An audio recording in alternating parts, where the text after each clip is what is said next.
Are all the interviews in this documentary former idea of anti-Zionists? No, not at all. There are definitely people who are, they're showing both sides of the equation to help people develop a better understanding of how Zionism plays a formative role in Jewish development in America. Holy, that is so crazy. This is the Israelism documentary. It was produced, or it was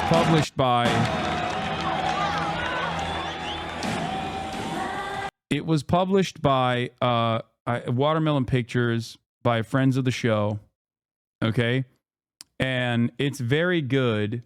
It's very good in terms of like explaining the social conditioning that occurs for young American Jews in general. And I want to watch this.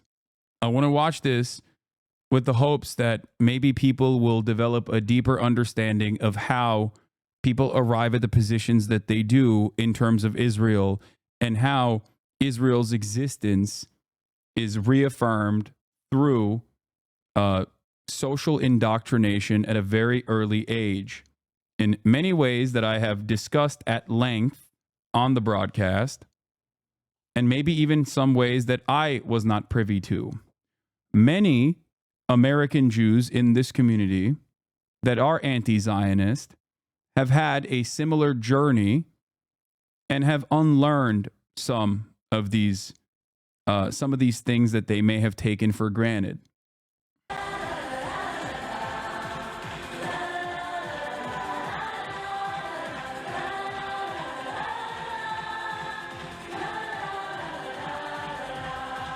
Jojo Rain, thank you for the 5 gifted. The community does not understand our fixation, our obsession with Israel.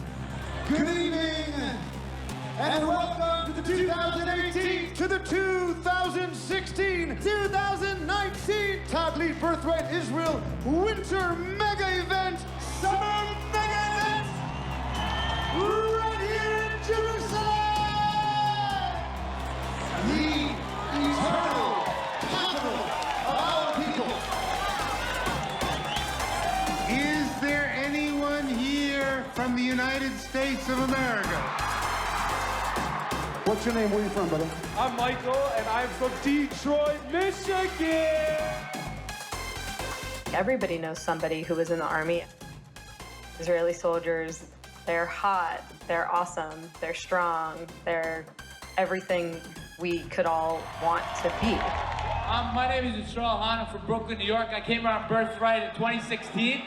I joined the Army 4 months after I finished Birthright. This is my flight back to America, and I'm still in the Army now. Yeah! I'm Israel Chai! Kol hakavod. That's beautiful.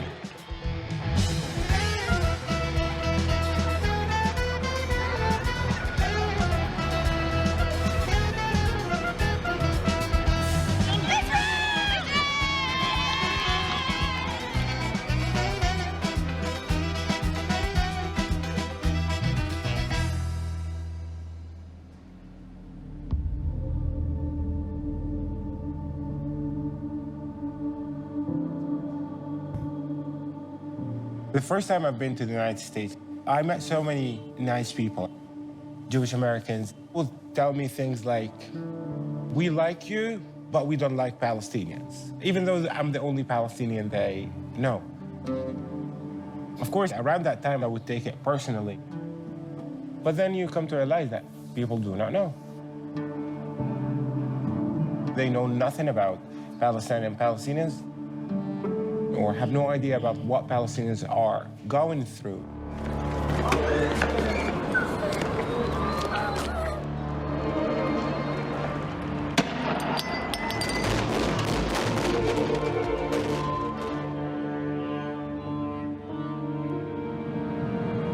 Coming into Palestine for the first time, I remember asking people, what do you think? Should I do it? And the response that I always got was, you know, you're gonna be killed. When was this made? Recently. It was released a couple months ago. I just want to point out one more time that in this process, while we're watching this documentary, people are going to be locked in, laser focused on the chat. So if you write some fucking unhinged shit, like this, it will be used against you. Okay, it will, like, you're not doing anything. You are not doing anything positive. Okay, stop fucking Fed posting. Don't be a goddamn dumbass. Please be a little bit more cognizant and aware of your surroundings. Okay, people don't give a shit about what is in front of their fucking eyes. They are looking at any and every opportunity because they can't get it out of me. Okay, because I will not say dumb shit. Because they can't get it out of me, they will literally look at whatever the fuck is going on in the chat and log it and be like, see, this community has fostered anti-Semitic tendencies, anti-Semitism, anti-American tendencies. Yes, this was made before October 7th, 2023, but it was recently released.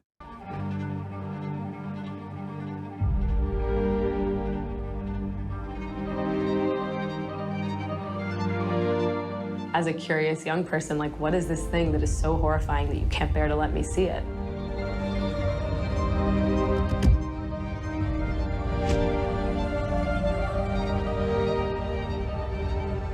Like, is it that bad?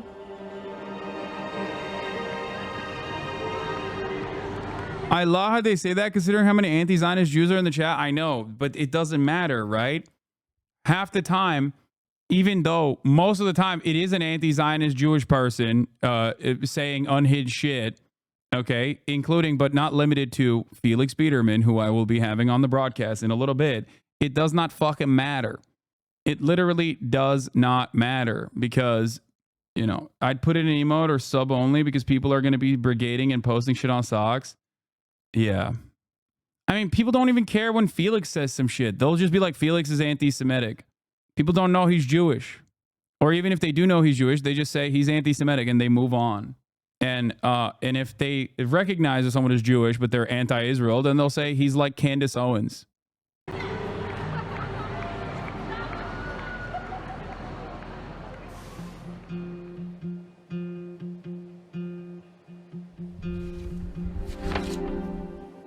Found in the depths of my family's house.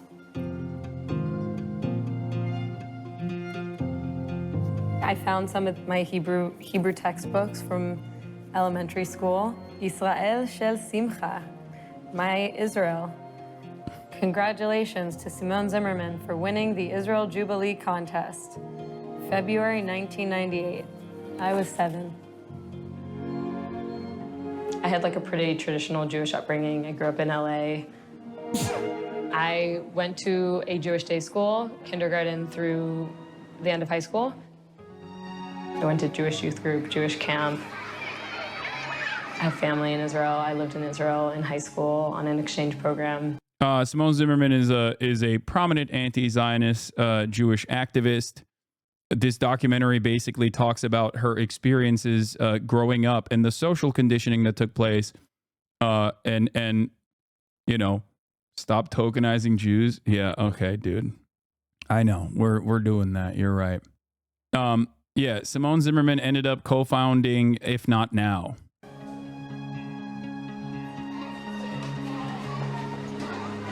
Israel was just treated like a core part of being a Jew.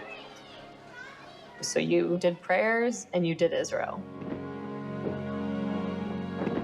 This is a very important aspect to understand. This is like a very common thing that I've heard from a lot of, I mean, all the things that I've read about Zionism becoming like a national religion almost, that a lot of Reform Jews are not necessarily very religious in terms of like following religious practice, but instead have substituted like that sense of community for like Zionism being like a more prominent role, playing a more prominent role in developing a sense of community.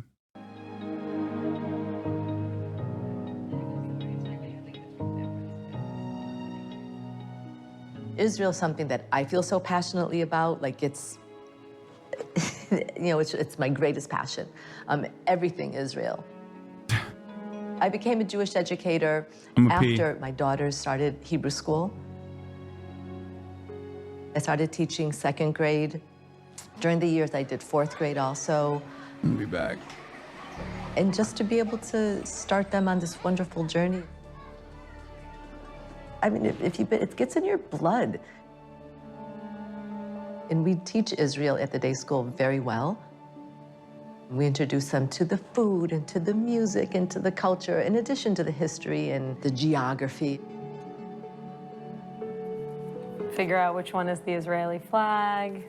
Draw a circle around every time you see the symbol of the State of Israel. Draw your own symbol of the State of Israel. We also celebrated holidays, obviously. So Hanukkah, Israeli independence, all of it together. Can you separate Israel and Judaism? I don't know. I can't. You know, some people I think can. To me, it's the same. You know, you can't separate it. Israel is Judaism and Judaism is Israel.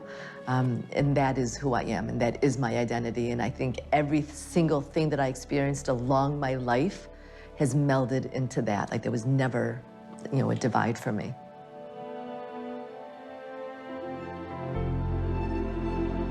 I grew up in a conservative Jewish household in Atlanta, Georgia. Israel was a central part of everything we did in school. My elementary and middle school, as well as my high school, both had organized trips to Israel, which was touted as one of the most important things you could do. Do you want to go to Israel too? Yeah! We want to go! We want to go! We want to go! We want to go! We want to go! We want to go! When I visited Israel for the first time when I was 8 years old, I put a note in. This is really important for people to watch and understand, okay? Especially because the overwhelming majority of people in this chat, no matter how hard they LARP, are not fucking like guerrilla fighters or resistance members, or aren't even in like Lebanon or Gaza, okay? The largest chunk of this community are Westerners, specifically in America or living in the Western world in developed nations. The people that you encounter and the people that you talk to about these issues, especially if they are Jewish, it is important to understand their background. It is important to understand how radicalization occurs in this fucking in this environment that we grew up in, okay? That is the reason why this is important to watch. It is important to understand. It is important to empathize with people that you are directly at odds with, okay? Many of you have gone through a similar journey and have taken bigoted opinions for granted as a direct consequence of your social conditioning, whether it be unconditional support and defense of Israel, or whether it be transphobia, or whether it be white supremacist opinions that you have left unexamined for years and years and years. There are still plenty who maybe are at odds with some of the things that I say or do in terms of communicating the humanity of people who are on the other side of this equation, the victims of American imperialism. You might see me talk to, for example, someone in Yemen. You might see me talk to someone in Yemen. Aiden Ross called and reported to the ADL about Twitch, and there are videos of him gloating and laughing about being happy about it. Aiden Ross literally had a Holocaust denier convince him on multiple occasions that it wasn't real. What the fuck are we talking about? Okay, who cares what fucking Aiden Ross is doing? I think that's a major L for the ADL on top of all of the L's that they've accrued this entire time. He has a fucking literal emote, like a Nazi emote, in his chat. His community is the most anti-Semitic, one of the most anti-Semitic communities online. Anyway, the point here is for you to develop a better understanding so that you can be a more effective communicator of anti-Zionism. Do you understand? That's what the goal of this documentary is. In the Kotel, in the Western Wall, saying that one day I hope to live in Israel and prosper. Every one of our kids should be going over, not for 10 days, but for a minimum of a semester or a year. Every time I send somebody over to Israel, they come back, all of a sudden, they feel totally different about who and what they are as Jews. When I was a teenager and I went to Israel, it was amazing to me to travel in this place where Hebrew was a language that I finally got to speak on the street with people, and where Jewish heroes, the streets were named after them. We're planting seeds that eventually are going to blossom. Does the average congregant understand that I'm teaching them to become Zionists? Probably not, but it is part of my madness, so to speak. I learned about Israel as this great miracle of Jewish history. For thousands of years, we were persecuted, and Israel is the place that you can go to be safe. My grandfather's family made it to Israel. His immediate family were some of the only ones who escaped the Holocaust. Many American Jews, if not most people I know, have family or friends that live in Israel. When I was a teenager, I wanted to live in Israel because of all this shit. I still feel ashamed about my former Zionist ideology. Dude, that's no. You should not. Oh my God. This is what I try to explain to people. There's no reason to feel ashamed about who you were in the past as long as you have obviously made up for it, okay? As long as you no longer hold on to these beliefs, it is wholly unproductive to feel ashamed about your former self. This is a very significant part of rehabilitation. It's a significant part of what I believe in general, that every human being could potentially be reasoned with, could potentially change their fucking minds, could potentially spend the rest of their lives making up for what they have done in the past, no matter how egregious it may be. There is no reason, especially if you understand where this comes from. This is something very important that I need people to understand. That's why I'm very accepting of people who change their minds, perhaps to a fault at times. That's why a lot of people yell at me. They say, whoa, Hasan, how dare you? How dare you be charitable? This person is an enemy. This person is an ideological enemy. Yes, there are certain people that have demonstrated their unwillingness to change and maybe their financial motivations for not changing. Okay?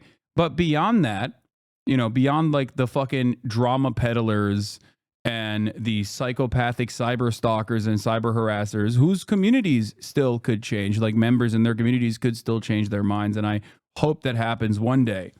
Okay?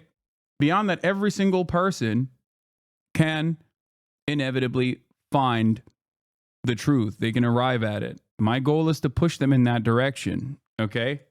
Always. That's why I do what I do, regardless of all of the fucking endless cynical smears. You always have to understand, not to pull a Kamala Harris here, but you always have to understand that you didn't fall out of a coconut tree. Okay, you exist in the context of all of those things that came before you. Okay, it's true. That's why I am both simultaneously super privileged on a lot of issues. Bro, you sound so libbed up. Yeah, dude, it's libbed up to fucking focus on rehabilitative justice in a country that is inherently reactionary when it comes to crime and punishment or people's unwillingness to fucking change. Why? Because I believe that societal attitudes are directly born out of material realities, and that people should not focus so much on what previous mistakes they made, or rather what previous fucking opinions that they held in an objectively right-wing society. There are oppressive constructs, okay? There are oppressive constructs that bind us. We exist under them. They are regularly normalized. Everybody on the left understands that America is a white supremacist nation. It's anti-immigrant. It's anti-gay. It's patriarchal. And then they're shocked when they meet someone who also exists in that reality and has those opinions. Of course they have those fucking opinions. That's why I'm as charitable as humanly possible to people who are unimaginably Islamophobic to a degree where you're like, what the fuck are you talking about? It's because I recognize where it comes from. I do. I understand it. It's like we're living in a post 9/11 universe. If you are in the Western world, you have been primed and conditioned to fucking hate Muslims and Arabs alike. You think they're barbaric. You think they're anti-Semitic. You think that they're automatically they're automatically trying to kill you and strap themselves with fucking TNT and blow themselves up. It's hard to explain how comforting Zionism can be. It tells Jews that we are an eternal people, the descendants of brave Maccabean warriors. There's a unifying feeling being around a country full of Jews, knowing no matter who you are or where you came from, you are part of something larger than yourself. It's very hard to shake. It is profoundly difficult to unlearn certain comforting cognitive biases that have been fucking pummeled into your brain, especially in the unique case of Zionism that is attached to like centuries of historical atrocities that have occurred. Okay? That is the complexity of Zionism, especially in the Western world. It is attached to real harm that isn't just simply made up. Like pogroms are real. The Holocaust is real. This is why it is extra complicated to talk about these issues in a way that makes sense, in a way that could be broadly accepted and palatable to people who also recognize the history and have gotten this social conditioning. That's why you must learn about how Zionism is fostered and Zionism is developed through social conditioning over and over again at a very early age, especially in the Western world. Israel is the insurance policy. It's still, today a Jew doesn't have to worry. Where is he going to go, God forbid? Even here. No Holocaust survivor will say to you it could never happen again. I was born in Poland, 1940. Not a good place for a Jewish kid to be born.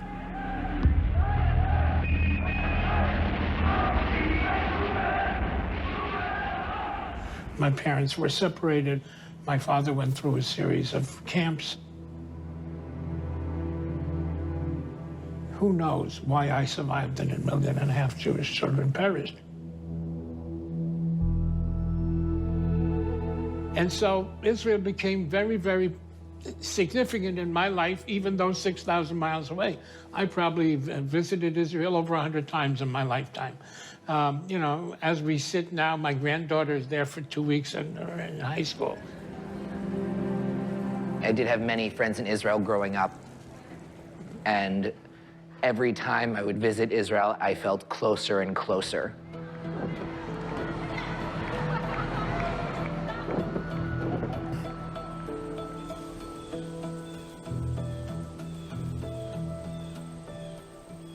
The Jewish summer camps would always bring a big contingency of Israelis to try to drive Israeli culture within the camp and connect the American Jews to Israeli culture. Something important to point out about this is that there's so much gatekeeping in the Jewish community. There's a racial aspect like white and black Jews, but just based off personal experience by some Jews, I've been otherized or not a real Jew, not just because I didn't grow up religious, but also because I haven't been to Israel and I'm anti-Zionist. Zionism makes people believe that it makes you a true Jew.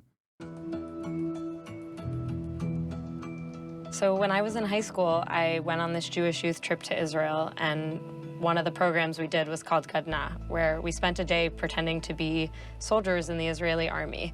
We wore army uniforms, and stuff like that was just sort of a normal part of what our childhood looked like.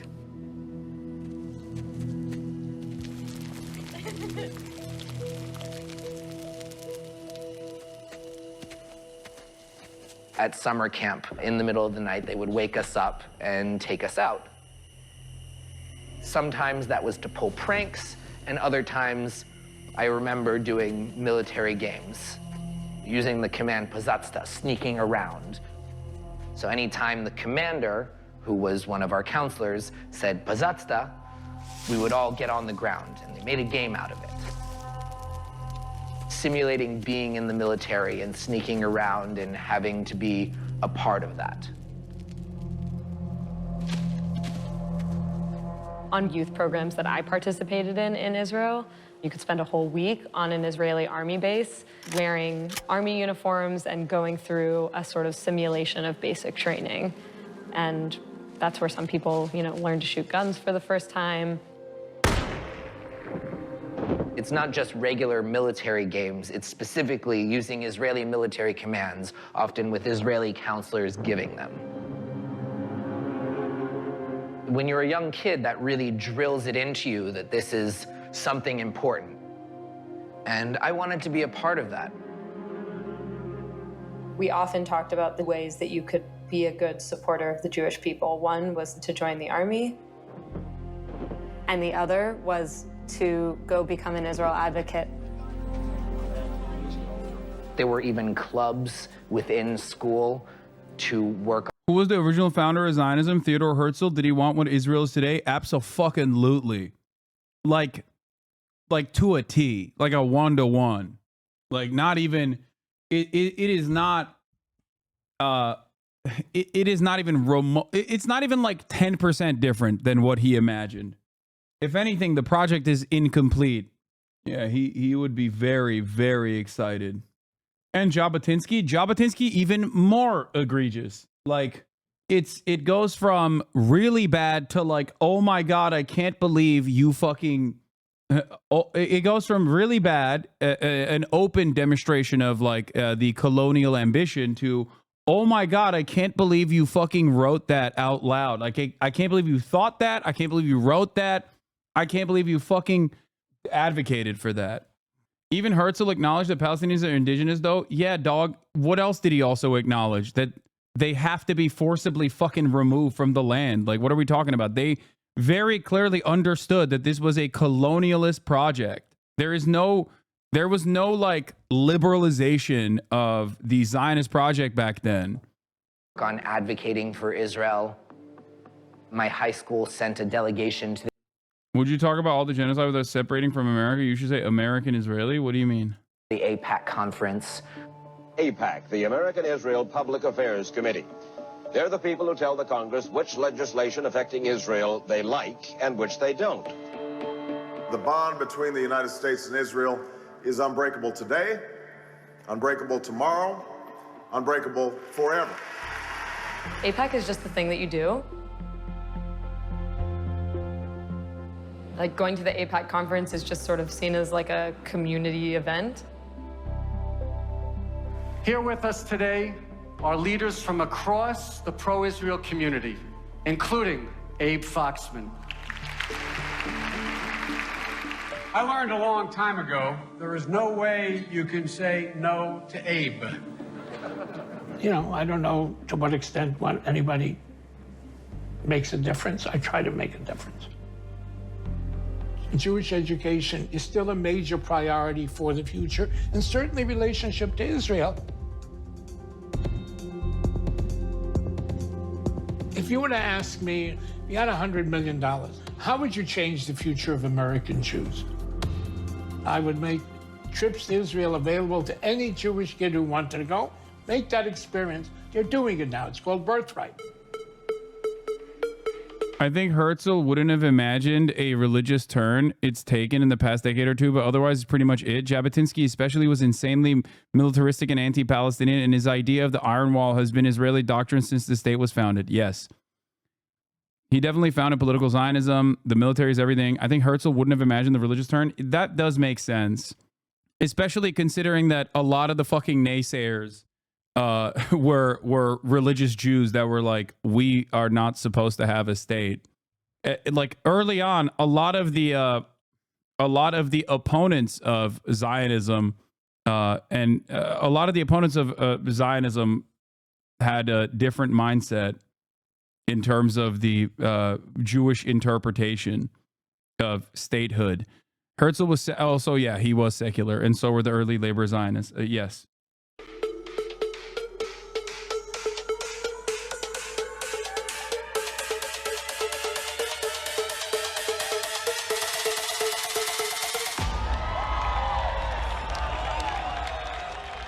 It is up to you to be our soldiers abroad. Oh my God, the fucking Adelsons, dude. Look at that.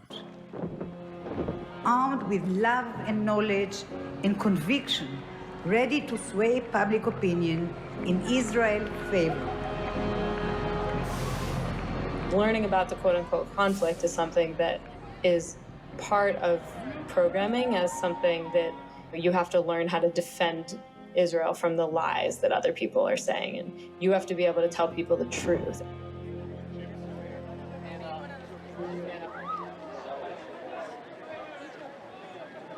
By the time I got to college, I had teachers who said to me, people hate Israel, people are attacking Israel, people don't know the truth about Israel, and we're the only people who actually know the truth about Israel.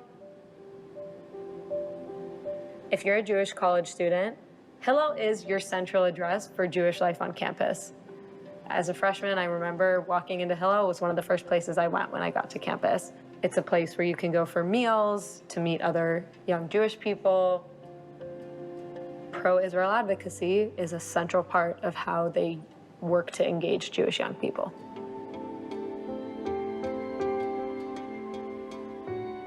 I'm the Director of Engagement and Programs here at Hillel.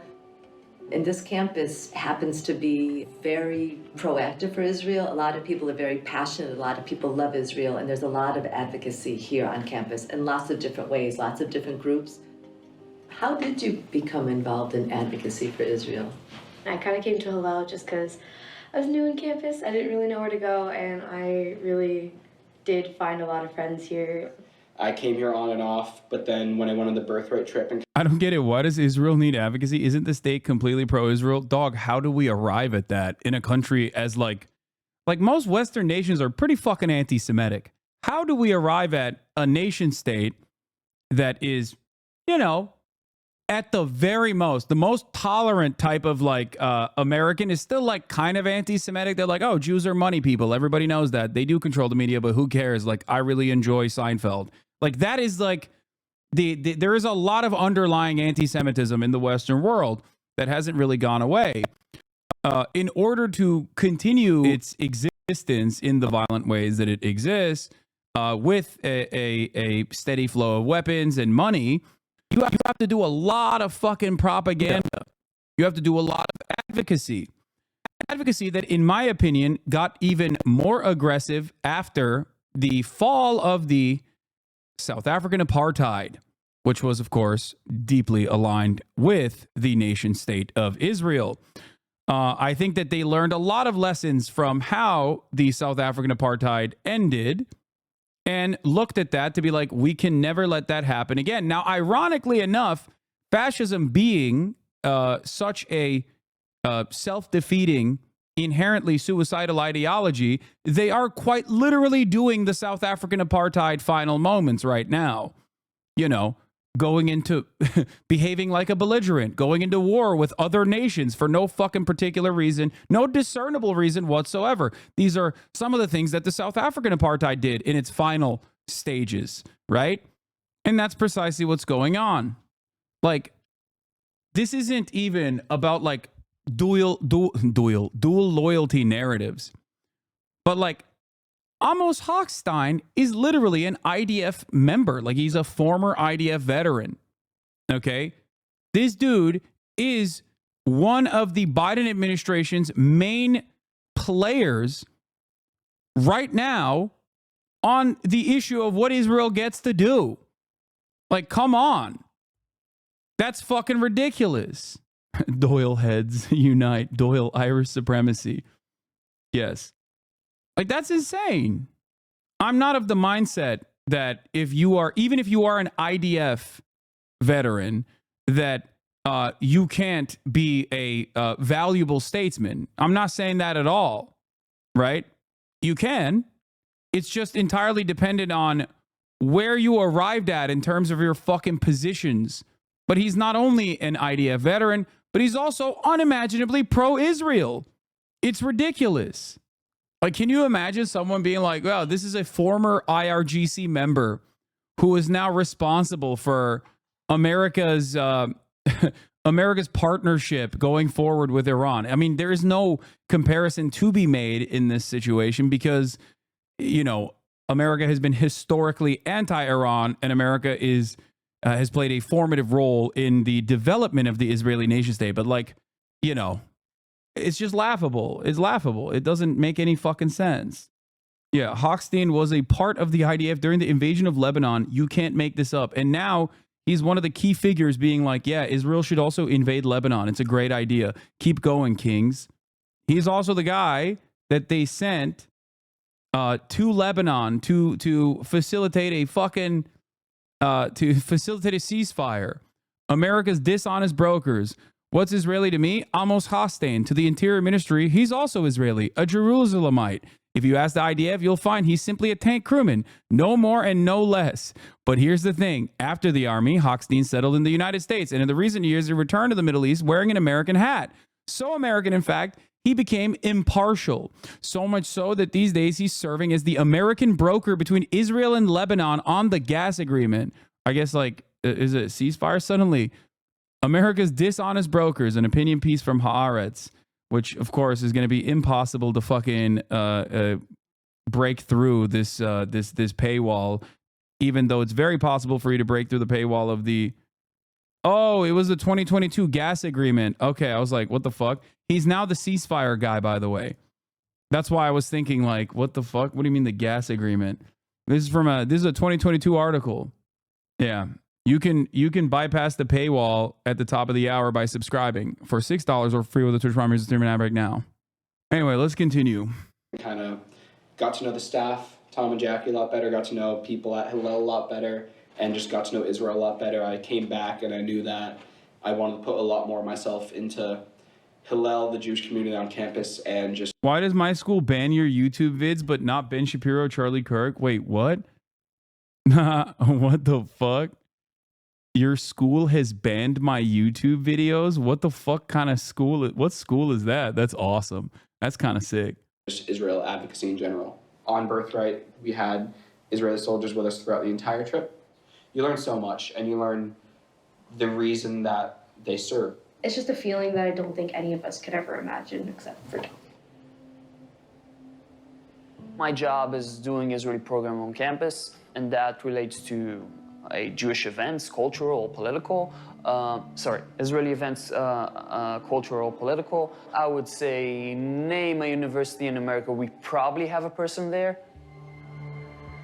I like to talk about the army a lot because... Same, I'm in Connecticut and they banned your videos, lol. Wait, what? What? Same, I'm in New Jersey and it's blocked. Just my videos? I don't think they just block. Wait, what? Hold on. Just my videos or just in general? Like, same, I'm in Israel and they banned yours? Okay, you guys are ridiculous. I don't know what you're talking about. Is it just YouTube? Because how the fuck would they be able to... What? Just our channel, not the other channel? What?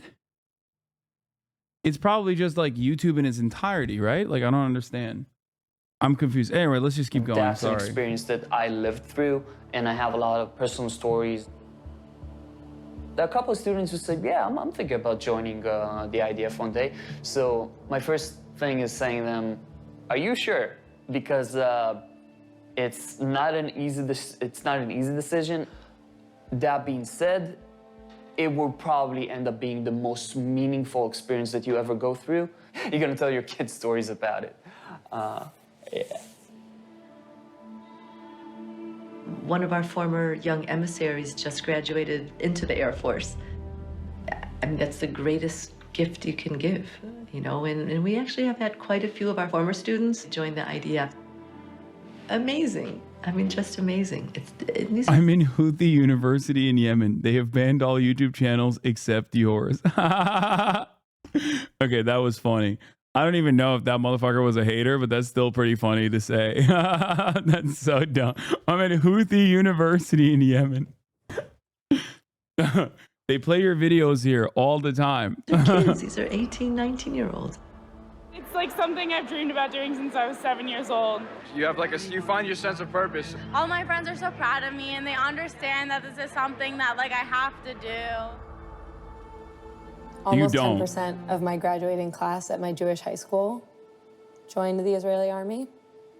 And I had many friends from my summer camp and youth group who joined the army as well. Part of becoming part of Israeli society is to join the military. When I was in high school, I told my parents I don't even need to apply to college because I'm gonna just join the Israeli military and make aliyah and live in Israel. I honestly have felt for many years that I fit in better in Israeli society than I do in American society, even before I moved there. And I wanted to defend what I saw as my country. So when I enlisted, I was a magist, which is a heavy machine gunist during my basic and advanced training, and then they put me on a light machine gun.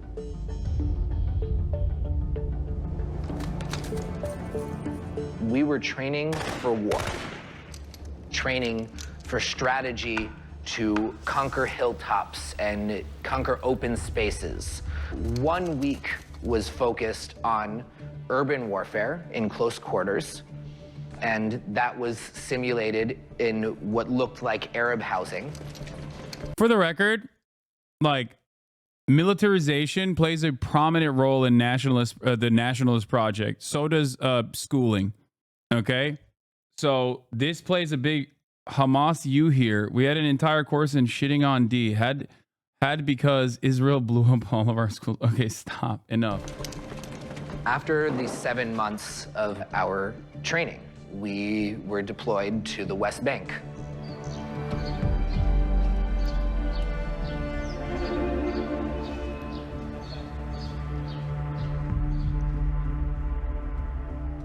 Our missions included working in 2 different checkpoints, patrolling villages on foot in full gear and bulletproof vests.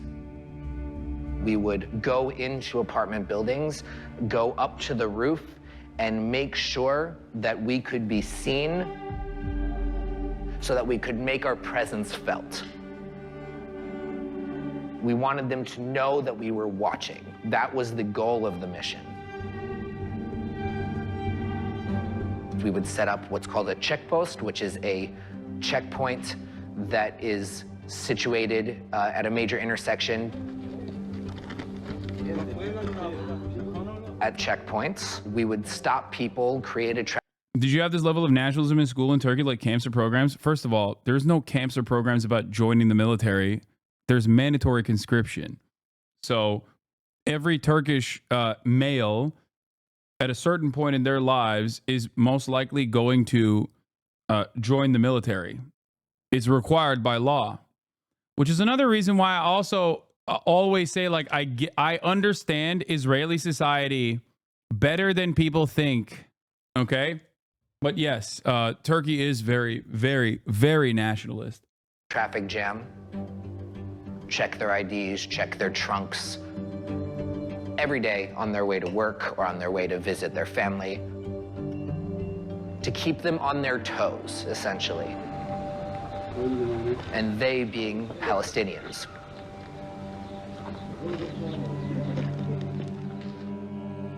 Even though Israel was a central part of everything we did in school, we never really discussed the Palestinians.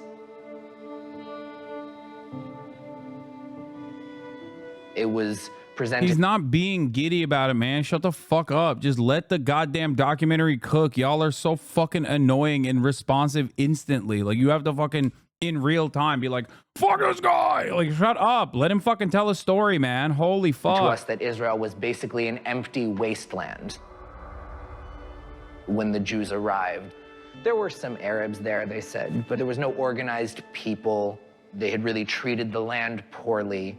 Yeah, this is also like really, really horrible propaganda that plays a big role. We made the desert bloom, a land without people for a people without land. These are two very, these are integral ideals that you must understand if you want to understand Zionism. It's just an abject, it's a lie, okay? It's just a complete lie. Obviously, there were fucking people that were living there. They had to be forcibly ethnically cleansed from the land and then kept away from their ancestral homes by force, once again. And also beyond that, the idea that they've made the desert bloom is also fucking ridiculous. Yeah, there are Palestinians, and they just want to kill us all and want us to leave the land. I just don't think I had any conception of anything about what it means to be a Palestinian. He was literally the idea, brother, you can't fault people for their impatience with a little former IDF soldier. Yes, I can. And yes, I always will. I've literally had fucking veterans I've had a fucking IDF veteran in this broadcast that I talked to, one of the first people I fucking interviewed. I am always cognizant of the social conditioning that plays a formative role in the decision-making process of normal fucking individuals. You do not understand that. If someone is a former IDF veteran and then went on to like join an organization that is anti-occupation, it has become a outspoken anti-Zionist, then that's great, okay? They are literally atoning for the fucked up shit that they have done. What the fuck am I talking about? Like, that's the goal. The goal is to become a better person always, okay? You are yelling at a person who is describing the steps of his own personal radicalization and the journey that he took into not feeling this way. And you're over here yelling at like him basically exposing the social conditioning that took place in his life. Like, calm down. And besides that, it means that you're a person who kills Jews or wants to kill Jews. It was always presented to us that the Arabs only know terrorism.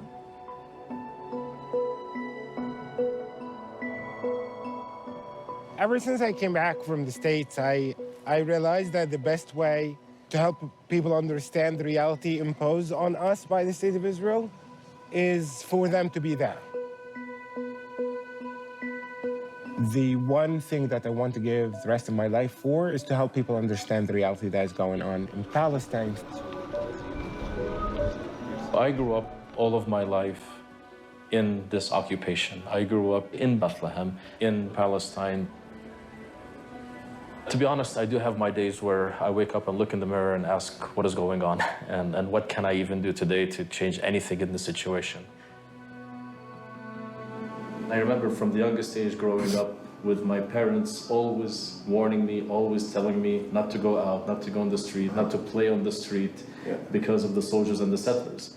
Of course, like your first experience with a soldier is terrorizing, you know, especially because they would invade your house or your family's house late at night. Like they love to work after midnight.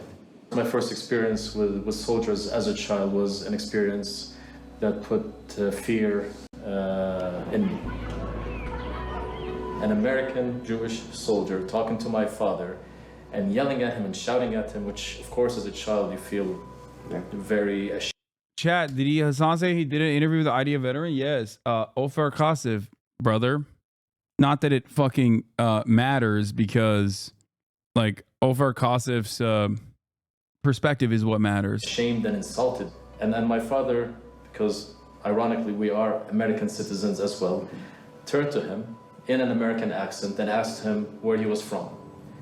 And then the soldier was almost like shocked by this question, because for his mind, you know, he wants to say Israel and Jewish people, but he's talking to an American now.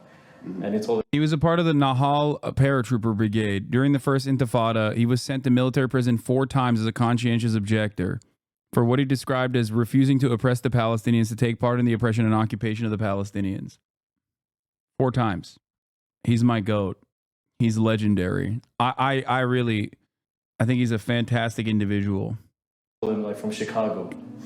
And then just this reality that, like, even as a child, I remember this American soldier who just moved here to be part of an army to play cowboys and Indians. Somebody who comes here from New York or from Chicago. Shadows will be like, it's not cowboys and Indians, sweetie. Check your tone, please. It's cowboys and Native Americans. Saying that to a Palestinian man is so funny. Being like, it's problematic. Chicago, and claiming that this land is theirs.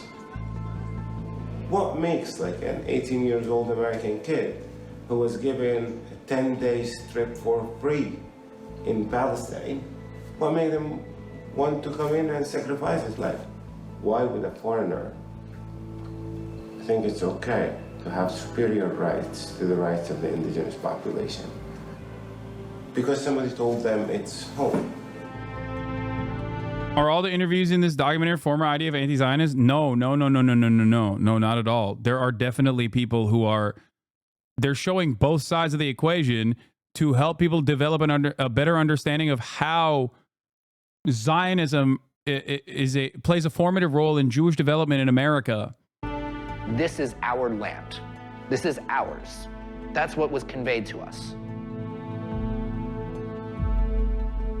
It got to hit me that people look at Palestine and Palestinians from the point of view of the oppressor, not from the point of view of the oppressed. I think what I knew about who was in Israel before the state was created is basically there were some Jews always there. Most Jews were in exile. We'd always yearned to go back.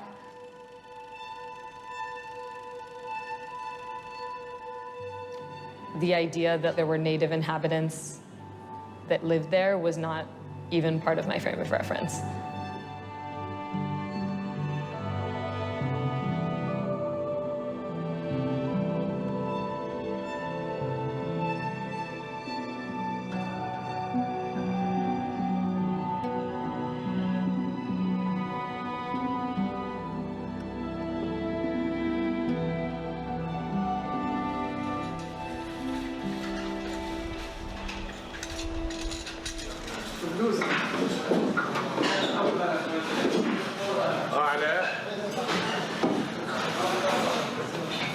اطلب ايه حمص مسبح بلاش This restaurant makes the most delicious hummus and falafel in town. The family is not from the town of Bethlehem, just like my mother's family. They were expelled from the city of Jaffa back in 1948. I was born to a family of victims of the ethnic cleansing of Palestine. The ethnic cleansing that was carried out by the founders of the State of Israel. My mother's family were expelled from the largest Palestinian city pre-1948, which was the city of Jaffa. My father was a newborn at that time. He was carried by his family. They ended up in Bethlehem waiting for the atrocities to come to an end so they would be able to go back home. Of course, none of those people were ever allowed back home. My father's family was in Jerusalem up until 1948. When the war happened, he was shot by a sniper and was killed on the spot. His children actually dragged his body down and buried it in the courtyard of the house. A few days later, when the Jewish forces took over that neighborhood, they demanded that all the non-Jews of that neighborhood be evicted. Tom Ovo always found it funny how in 1962, after an anti-South Africa UN vote, South African PM Hendrik Verwoerd wrote, "One wonders why, if Israel feels so obliged to attack our separation policy, the policy of separation practiced in Israel does not appear to them to be wrong." Of course, in 1972, Israel decided to stop voting against South Africa in the UN altogether. And in 1975, Prime Minister Yitzhak Rabin signed a long-standing security agreement with South Africa to the point where it bought 35% of Israel's weapon exports. How did Israel get nukes? A question, an age-old question that people are asking, many people are asking. Yeah, it is more honest for Israel to, it is more honest for Israel to not be anti-South African apartheid. It is more honest for them to be pro-South African apartheid. It is also the similar reason why Israel refuses to recognize the Armenian genocide. Israel also played a formative role in Azerbaijan's conquest over Karabakh, okay, where they expelled hundreds of thousands of Armenians living in that region. Now, part of that is because they get energy, natural gas from Azerbaijan by way of Turkish pipelines. And the other part of that is because, well, if you recognize the Armenian genocide, all of a sudden the Nakba becomes a real thing, considering its similarities.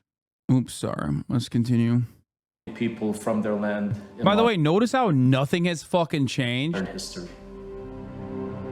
The ethnic cleansing of Palestine, the term Nakba, the catastrophe, is the tragedy or catastrophe that hit almost every single Palestinian family, nearly 750,000 victims. Like, the only thing separating these photos from the photos that we saw today is that it's not as grainy, the footage. Like it's literally 1-to-1 identical. Traumatizing in almost every possible level.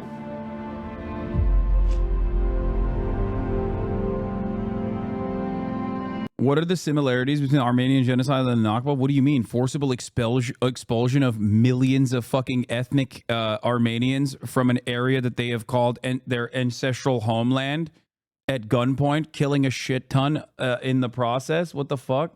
Like, look to what's going on in Gaza right now. Look to what's going on in Gaza right now. You're a bigot? What? Why? Explain yourself. Why were the Druze not ethnically cleansed? Great question. Why were the Armenians in Istanbul not ethnically cleansed in the Armenian genocide? You know, that's like fucking literally the #1 thing that, #1 genocide denial talking point. Thank you, not my real name 90 for the 50 gifted subs. W gifted. Nearly 78% of the land of Palestine became under the control of the State of Israel. What else was I told about Israel? We were told it was a land without a people, for a people without a land, and we came back. From the ashes of the Holocaust, the State of Israel was birthed. The rights of the people that lived here does not exist in that narrative. And other than us being an obstacle, the Nakba continues. It started in 1948 and continues until this day.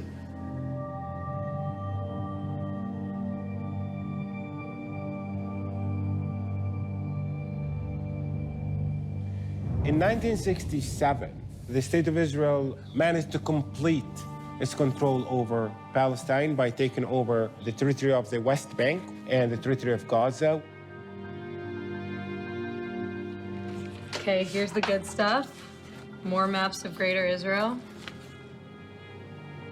That's just sort of, you know, the whole land. We're always taught that the whole land was ours. I mean, you know, that's sort of what they teach you. After the 1967 war, Israel put a very forceful, very violent military force to dominate and control the life. Publicly, Israeli Prime Minister from Perez de Bayan had opposed apartheid in South Africa in speeches, but in private correspondence, South African Prime Ministers, for instance, so-called Dov Shimon Peres, wrote in 1974, "Our country's relationship is based not on common interests and the determination to oppose our enemies together, but also on the unassailable foundations of our shared hatred of injustice and our unwillingness to submit to it." Very poetic for two apartheid states. Yeah. I've talked about this before, but the ADL, also known as the Apartheid Defense League, even though they are technically in the United States of America known as the Anti-Defamation League, even though they are mostly predisposed with defaming people with false smears of anti-Semitism half the fucking time. The Apartheid Defense League in the United States of America in the 90s, like leading up to the abolition of the South African apartheid, was actually collaborating with the South African apartheid government. In that collaboration, they were actually conducting espionage on foreign soil on the United States of America on Jews, as a matter of fact, trade unionist Jews and black activists as well. Why? For the crime of opposing the South African apartheid. That's right. So the ADL, not exactly an infallible great institution. The ADL, not exactly a great history there in terms of what their, you know, what their actual interest is, historically speaking. Lives of the Palestinians that continues until this day.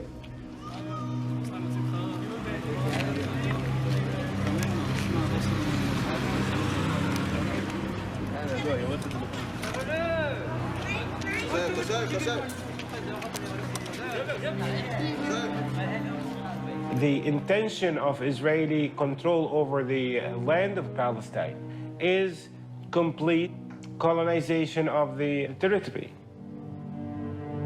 Building homes for those who are born to Jewish families, and also demolishing the homes of those who were born for Palestinian families.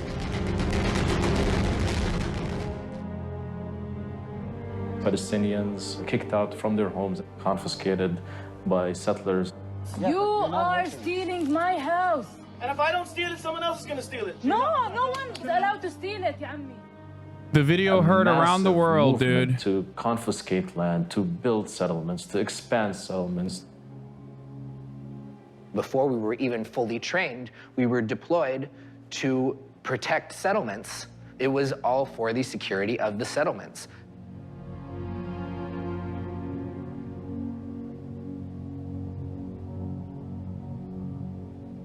Israel filled the occupied West Bank with Jewish Israelis living in different colonies and settlements throughout the region. And those individuals are subject to Israeli civil law. While you have Palestinians living within the exact same territory that are subject to an Israeli military law. When an American citizen comes here, he has more rights than I would have my entire life.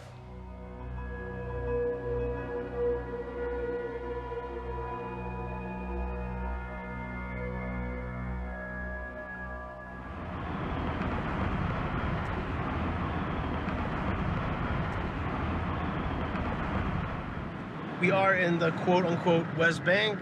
We're in the quote-unquote settlements. This is one of the roadblocks that kind of ensure that cars get checked to see that no terrorists are coming in. I lived in America, and then I came back to Israel by myself at the age of 17 to serve in the army. And there are elements, what I would call the jihadist elements, that don't accept our presence here. But it's just tough for them. It's a great vision coming to fruition in our time, and there's nothing going to stop us. Fuck this guy.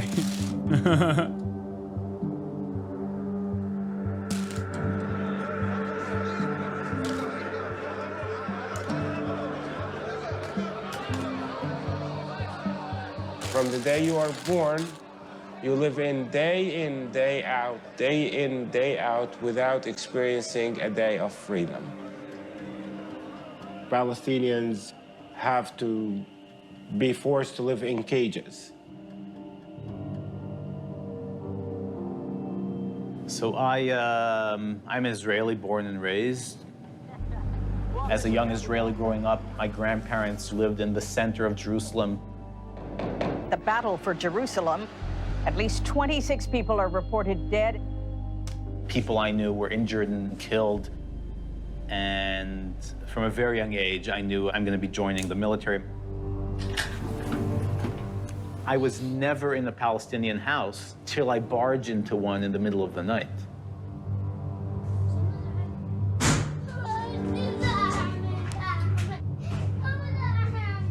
One of the things that I did routinely was a mission where you are ordered to take over a Palestinian family's home and use that house as a military point. No warrant, you don't call in advance, it's a military occupation. And during my service, there were many moments where I saw myself acting violently, and there were moments of shame. We can detain any Palestinian just because he looked at us in the wrong way. That's a system that's based on violence. Oh, what are you doing? Check it.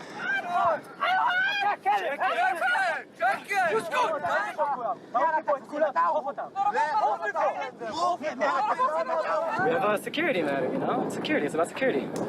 Is this security? I don't know, we'll see. This is a threat for you? I don't know yet. Okay, outside?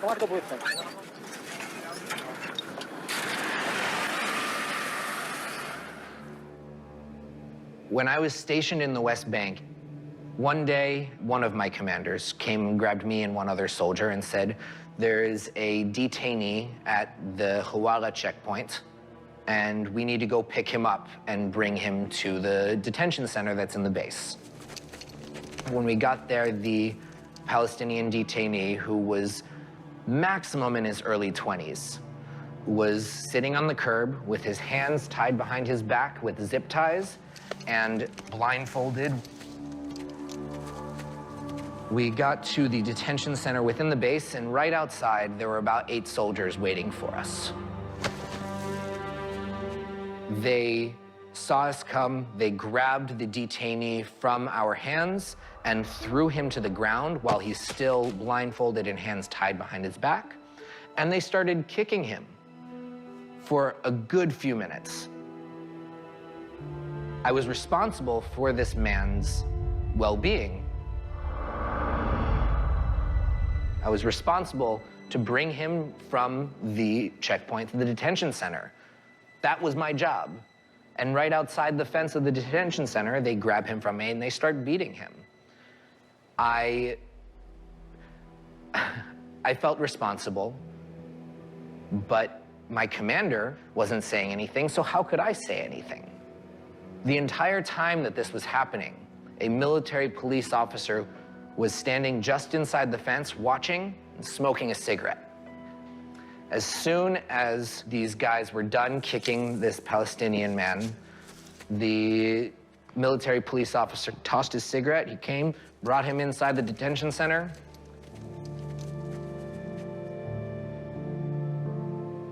And I didn't even speak up. I didn't speak up. And that's just one of many stories that I have from my time in the West Bank. It took many years for me to really come to terms with my part in it.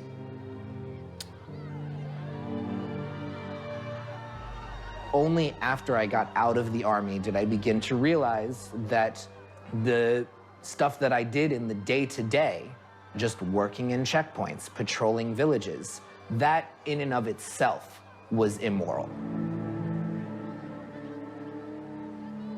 Palestinians in the West Bank, even though their lives are controlled by the State of Israel from morning, noon, and night, are not even theoretically citizens of the country in which they live. You see, in some ways, what non-democracy looks like up close. When people look at the West Bank today and say, this is an apartheid system, it's not just throwing out a word. A Palestinian lives under a different legal system than an Israeli settler living next door.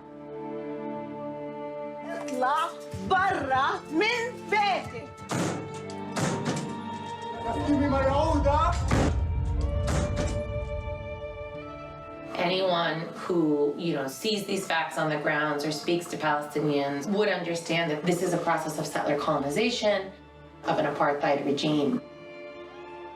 I remember crossing that checkpoint into Bethlehem, and before this, I had been very much opposed to ever using the word apartheid.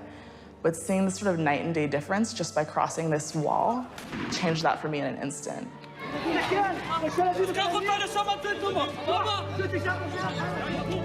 That's why, fucking noise. That's why it's extra crazy when someone who is like uninitiated, someone who wasn't like born into ultra nationalist propaganda, adopts a position simply because they think it's a favorable one in terms of like, Israel's genocide is actually good and that Israel's apartheid is actually good, is insane to me. And beyond that, when they go to fucking Israel on a perhaps state-sponsored trip and see the West Bank, they don't actually move from that position at all. That is like, you have to be a monstrous piece of shit at that point.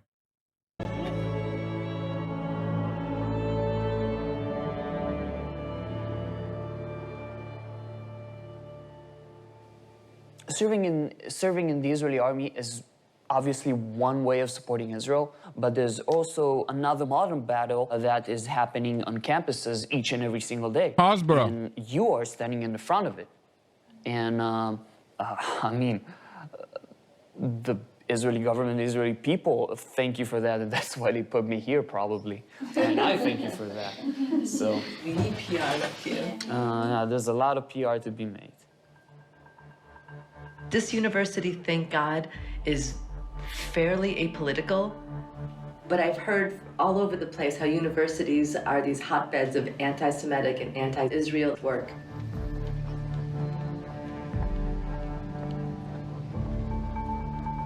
I remember very vividly, I was sitting in my dorm room with a friend of mine.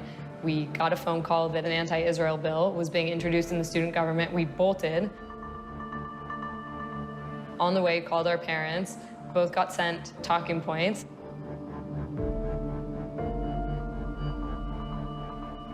And then we went into this student government meeting.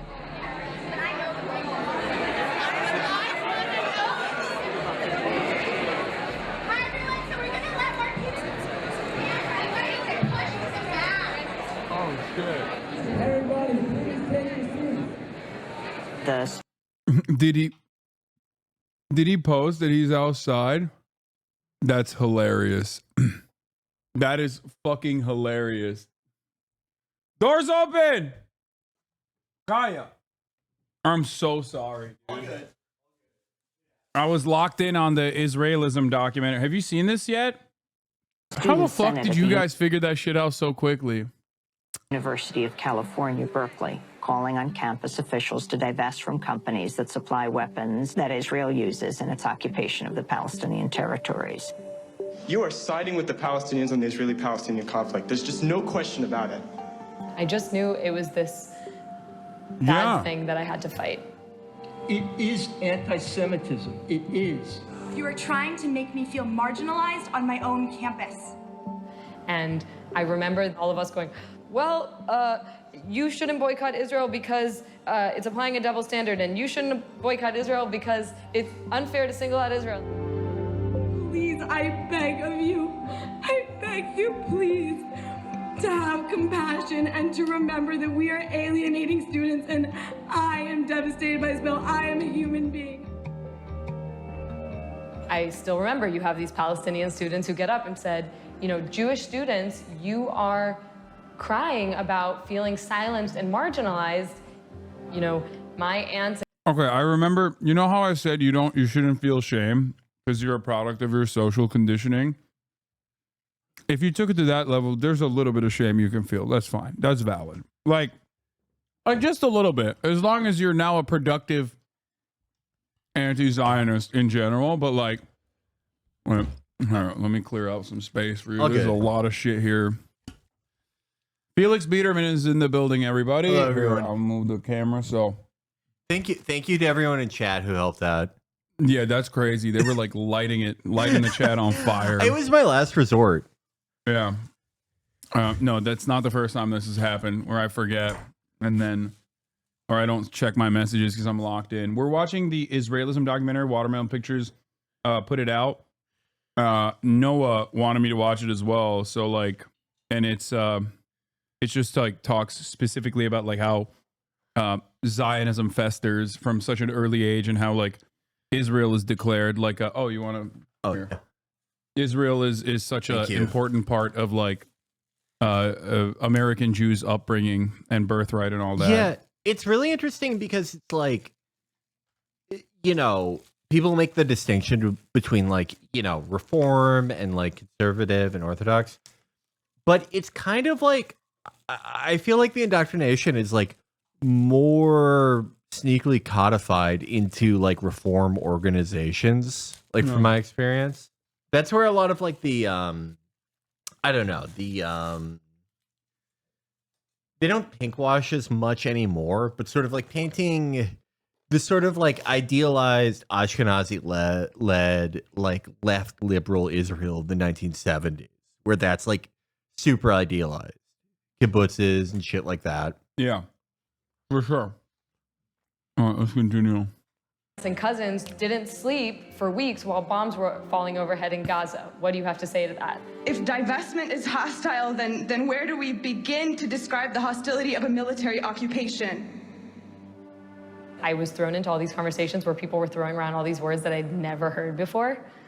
Occupation, settlement, apartheid, ethnic cleansing. I just never heard anyone use any of these terms before. I thought I knew so much about Israel, but I didn't really know what anybody was talking about when they were talking about all these things. Oh, is this Emily Oster? No. The girl who is no, that's the not the girl that got fired from Associated Press for being fucking pro-Palestine. This is Simone Zimmerman, one of the founders of If Not Now. Don't complain. Don't criticize if not now, please. I remember This is a good Look, documentary. coming to Hillel and saying, why aren't we answering Palestinian students' questions? I felt really embarrassed by it because mostly I felt like we weren't doing a good job refuting their arguments. Do we not have an actual counter argument besides like rockets, double standard, anti-Semitism? I couldn't get an answer from anybody, and that was really disturbing for me. I mean, there are these people called Palestinians who think that Israel wields all this power over their lives and don't have rights, don't have water. What, like, literally, what is this? You never did Birthright, did you? How is this happening? Nah. How do Why not? You didn't want to get pussy? I don't think I would have gotten pussy on Birthright, honestly. Could have lived a very different life. I like, if I had gotten pussy on Birthright, like maybe that's like the butterfly effect type thing. Like maybe I would end up working for Bill Ackman at this point in my life. But I don't think I would have, because I was so inept at that age. Like every time that like a girl liked me, I don't know what I thought. I guess I thought it was like a trick. I don't know. Like I wasn't fully articulated, but it was like, she's just trying to get me alone, and then everyone will like see me try to kiss her and then make fun of it. I don't know what I thought, but I think my ineptitude would have overcame the sex trafficking element of Birthright. Okay, to be fair, you could have piloted a plane. There's no way. I have like 20/40 vision. Like they would have not have, like, no way. They would be like, you can't fly the Barak or the Nimitz. Isn't it literally just American planes that they change like certain parts on? Yeah. Yeah, they changed like a few parts and they're like, it's a new plane. It's called the Barak. And it's like, can you guys fuck off? The F-35, they changed like a few computer things, and now it's the Adair. Turkey is building its own 5th gen fighter. Yeah. How do I respond to it? If I could, if I could respawn with a new kit, you know, like when in Battlefield, when you're like, I'm gonna be an engineer this round. That my class for my next life would be one of those guys. Yeah. It looks very fun. Yeah. Let's keep going. People that have a problem with Israel, there's a good chance they're misguided in some way or another. Everyone have the freedom in Israel. Like, you can have any religion. You could do whatever you want in Israel. But only in Israel, in the Middle East. A lot of it's a lot of misinformation. But objectively speaking, like Jewish Zionism, one thing, but if you're a Christian Zionist, like I don't understand. I don't get it. Like, you are such a ginormous freak, dude. It's so weird to me too, when like instead of like evangelicals, it's like, I don't know, like a Polynesian. You know what I mean? Like when it's like someone from Guam who's like, I'm a Christian who loves Israel. It's like, what the fuck? How did you get into this? No. Like, I know, you know, but like, but how are you duped? How are you duped? Yeah. Like, it makes no sense. It is, yeah. Especially someone that young. If I see like a 20-year-old who's like, I'm a Christian for Israel, it's like, you're the only person I would recommend that do Galaxy Gas. It's just something. You need to like calm down like a little fucking bit. Yeah. It's like, it doesn't make any sense. Also, they are pound for pound the most anti-Semitic pro-Israel people out there. There's plenty of anti-Semitic pro-Israel people out there, but like, have you ever listened to a Christian Zionist? They shift gears from talking like a Kahanist about Jewish people to like literally talking like a Nazi. I don't know. I think there are like individual guys for sure who are like, say like anti-Semitic things, you know, like, no, they say like they literally they'll be like, these are the chosen sons of God.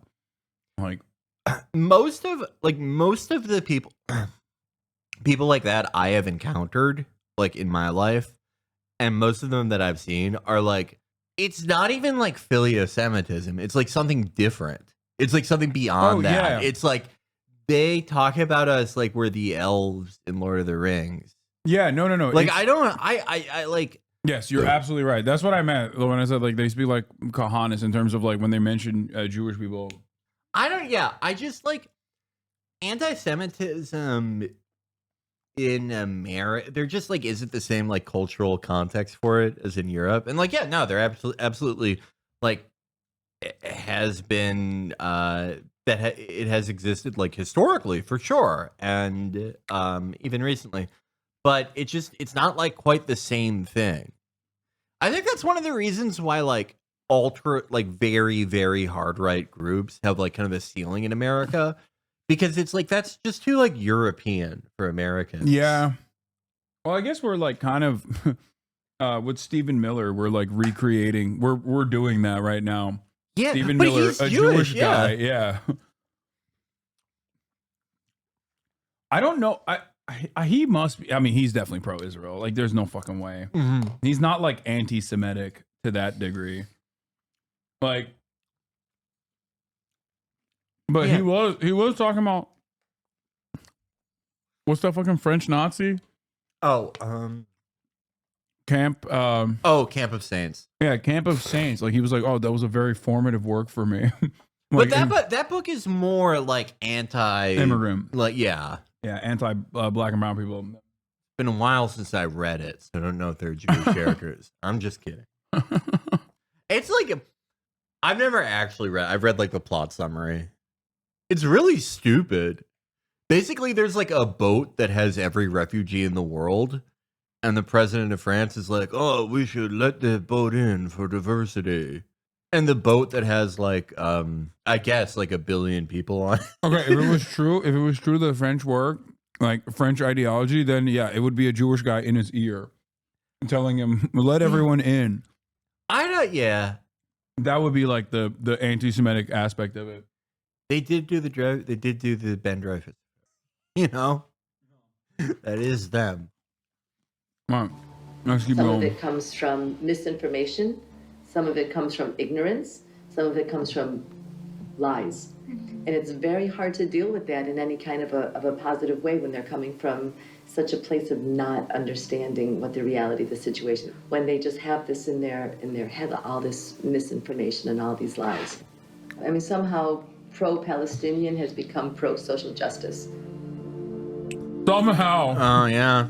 How did that How happen? did No answers from bad within news, my own everyone? community, Palestine and has nobody gone could answer woke. those questions for me.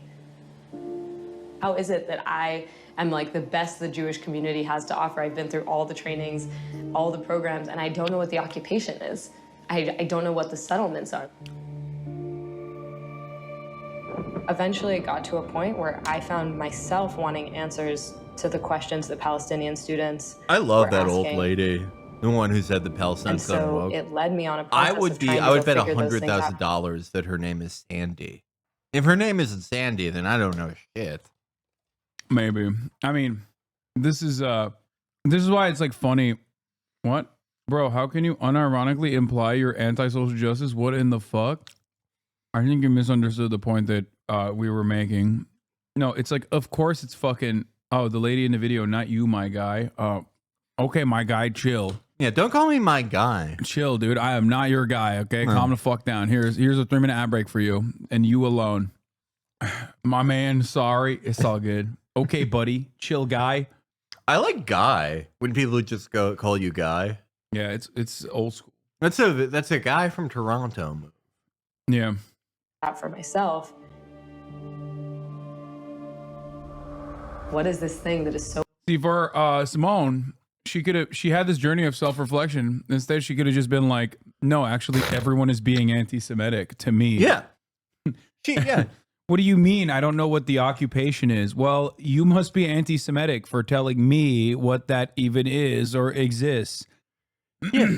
She could have saved all her what the fuck is the main Israeli airline nowadays? I don't fucking know. Yeah. You know what it isn't? Fucking British Airways, which I saw apparently canceled all flights to like April 2025 or something. Really? Yeah. I don't know if that's correct or not. I might have seen this. I might have heard Is it that from Bricks News? I might have heard it from Bricks News. Your thoughts on this? El Al. Okay, yeah. She's wasting all her LL miles. Let's see. Oh, yeah. I was right. Wow. No, it wasn't Bricks News. It was Times of Israel. British Airways suspends all Israel flights until March 2025 amid escalation fears. Heard from my church that Christians are being targeted in Lebanon. Is that true? Yes. Also, they were being targeted in Palestine, too. Yeah. Yeah, that is like, it's less part of like the conservative mythos now. But when ISIS was more of a going concern, you would see a lot of TCOTs, which were the sort of online, the Twitter conservatives before Trump during the Tea Party.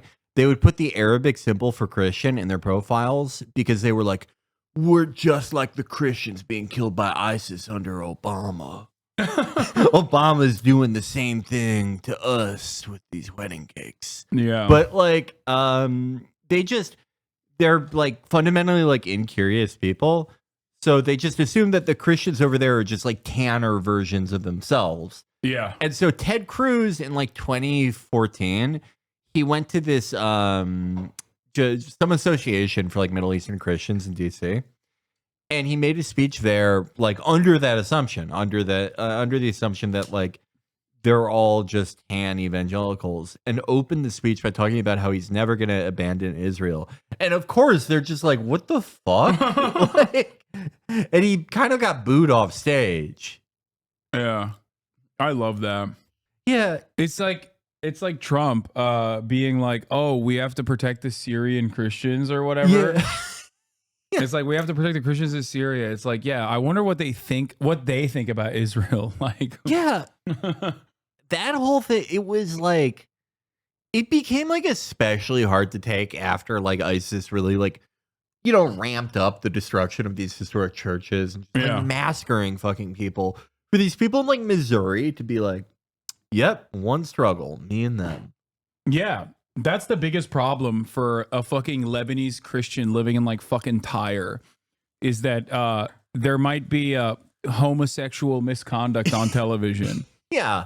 It's the same as your like as your ancestral home being exploded because Israel claimed that there was gold bullions underneath, which, by the way, again, what the fuck? Like the anti-Semitic propaganda coming out of Israel is so weird. Yeah, saying that Hezbollah has a tunnel gold-based gold system, like that's so like that's what Cartman says about Jews. Yeah, it's like the silliest version.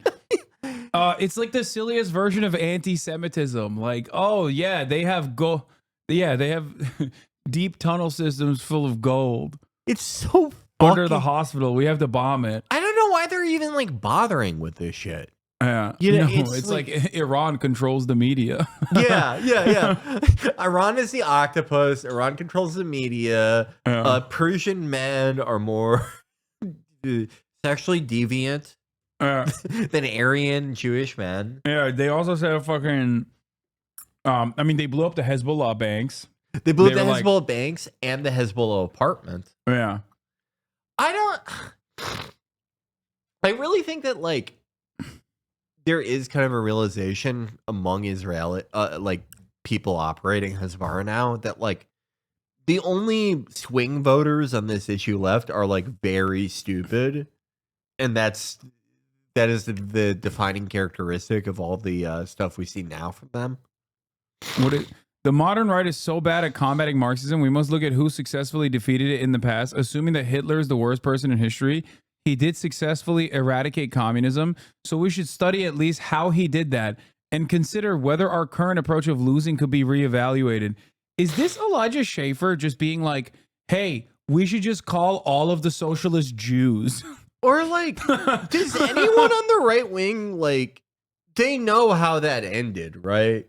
Yeah. Like it's like Trump saying that he wants generals like how Hitler had. Yeah. It's like, yeah, I want a bunch of backbiting morphine addicts that lie to me out of fear. And try to kill me multiple times. Yeah. Try to kill me, turn on me, first fucking chance they get because they hate working for me.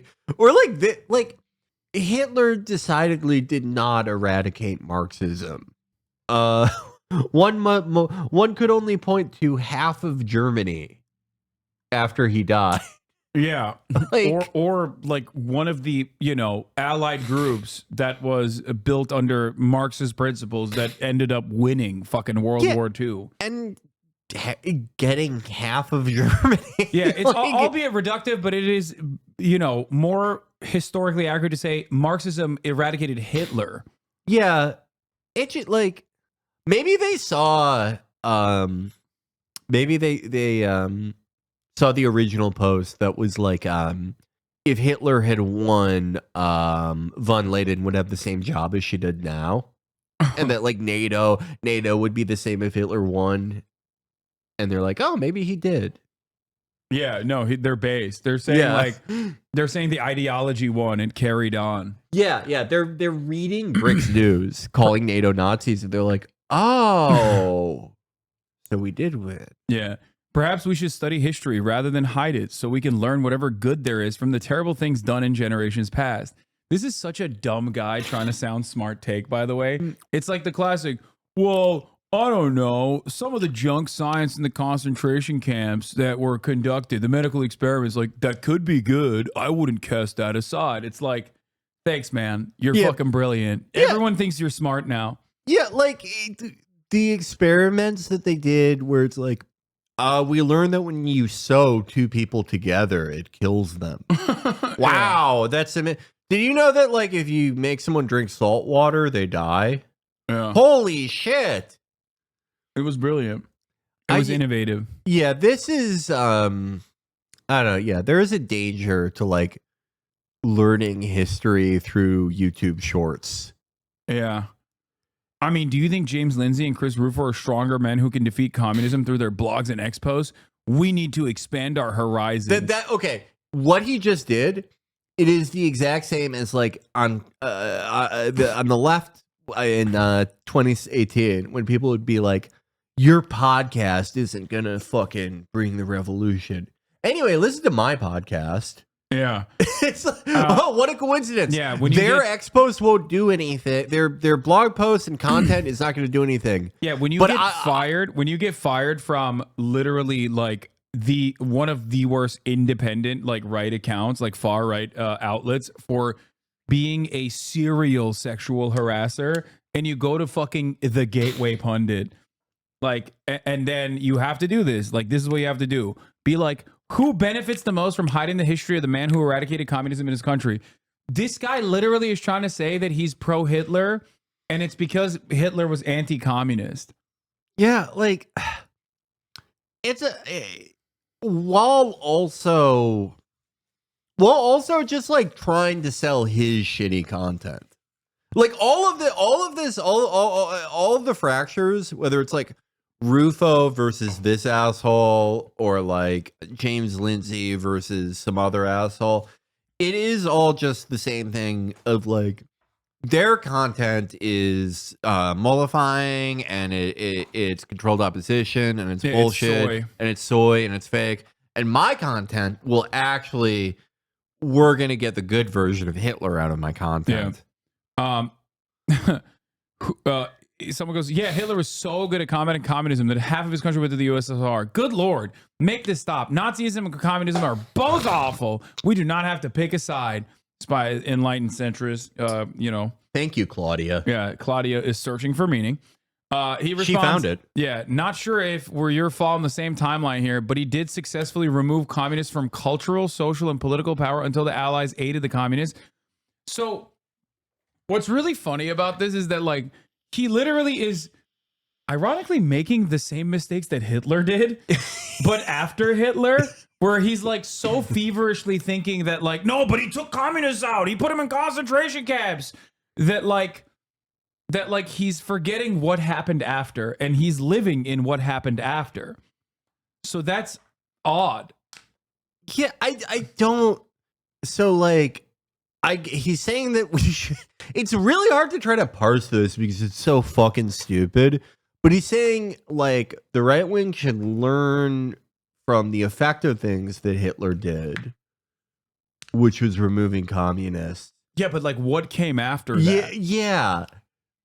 Well, I mean, his argument is like, oh, well, you could say that like he lost half of Germany after that, but that's only because people fought a war against him. Yeah, and he lost. Yeah, and then he killed himself. It's only because he lost a war, which we wouldn't do. We would crucially win. We would go into our war trying to win, and that was Hitler's problem.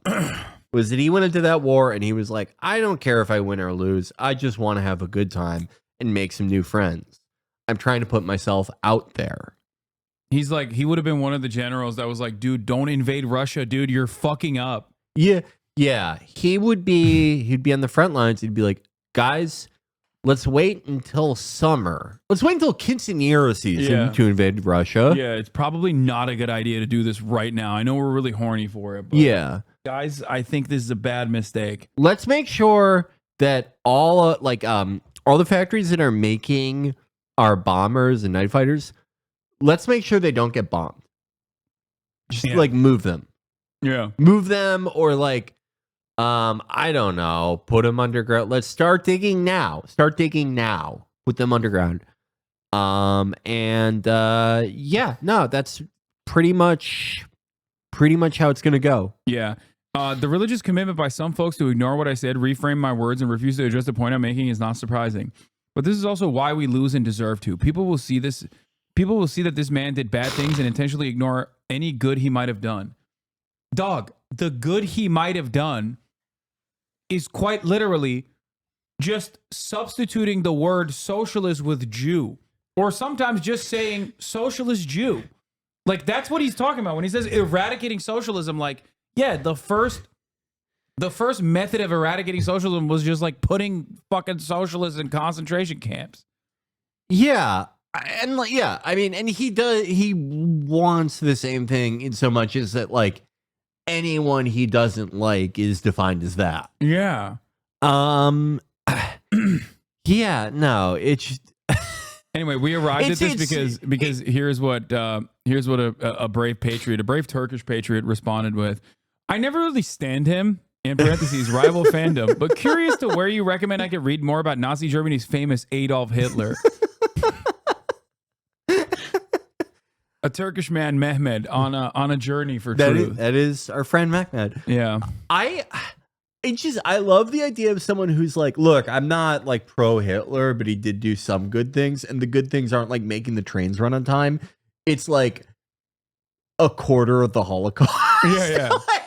Like Hitler. No, so then what are the bad things he did? Yeah, no, you don't understand. Like, it was really good when all of the trade unionists were rounded up and put in the concentration camps and killed, okay? Maybe he went a little too heavy on their Jewish element, but we should do that without slapping that sticker on it. I mean, did anyone get that out of it? Like, what doesn't he like about Hitler? Yeah, no, he does not respond to that at all. I think he just keeps saying like, no, it's because he defeated communism, which he didn't. Yeah. Oh my God, this guy. You have to really be a fucking maniac to get Me Too'd in conservative media. Yeah. Yeah, you got to be you got to be really. Yeah, you've got to be putting up or trying to put up Weinstein numbers. Yeah. Yeah. I don't want to know what the fuck he did, you know? I don't want to know. Oh my God. It just sucks because it's like, there's never going to be another showman like Alex Jones. It's just going to be like guys like this. Yeah. Which is why I still hold some level of reverence and respect for guys like Russell Bonner Bentley III. Okay? Also known as the Donbass Cowboy. At least these guys are like fucking nuts. They're insane in a very entertaining way.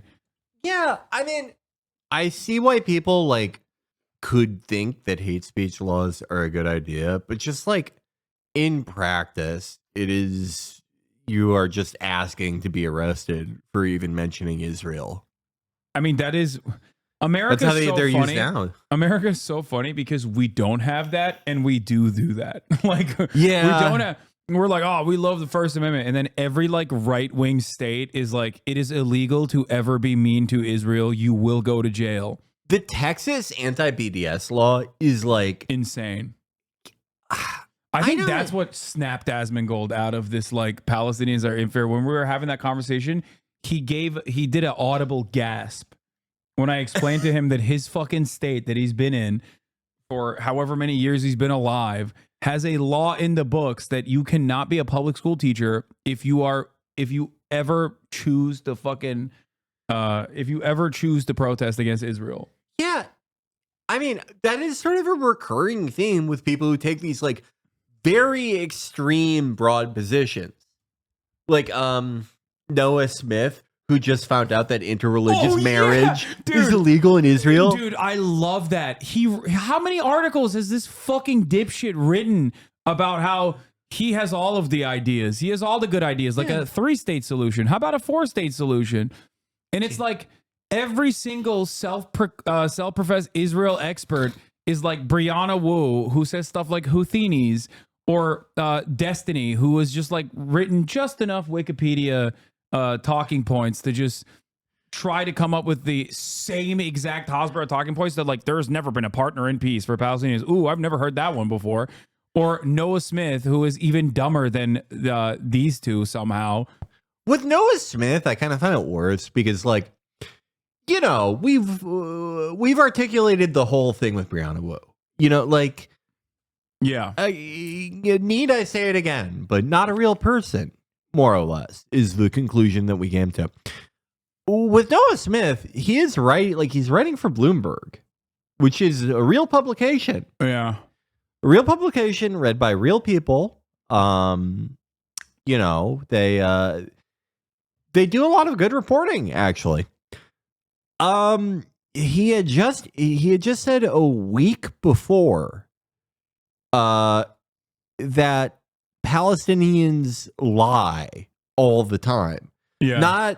Not even Hamas or, you know, some of their institutions, which would be bad enough, but like just as a race, they do that. Yeah. And his evidence for this was a bunch of CT scans that I guess he sort of took a 3-second glance at and was like, that's not a 5.56 round. Yeah, I know from my time in the SEALs. Yeah, he got like the New York Times to be like, hello, we are the New York Times. Like, we would never write anything anti-Israel unless it was so fucking verified that it's like impossible not to. And but like going off of this Emily Schrader woman, this woman is like Laura Loomer Jr.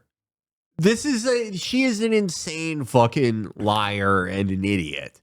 There are people there are like fervent Zionists who have like, I'm not going to say a sense of propriety, but they have the self-preservation and careerism to not like lie their asses off blatantly and stupidly in that exact same way. Emily Schrader is not one of those people.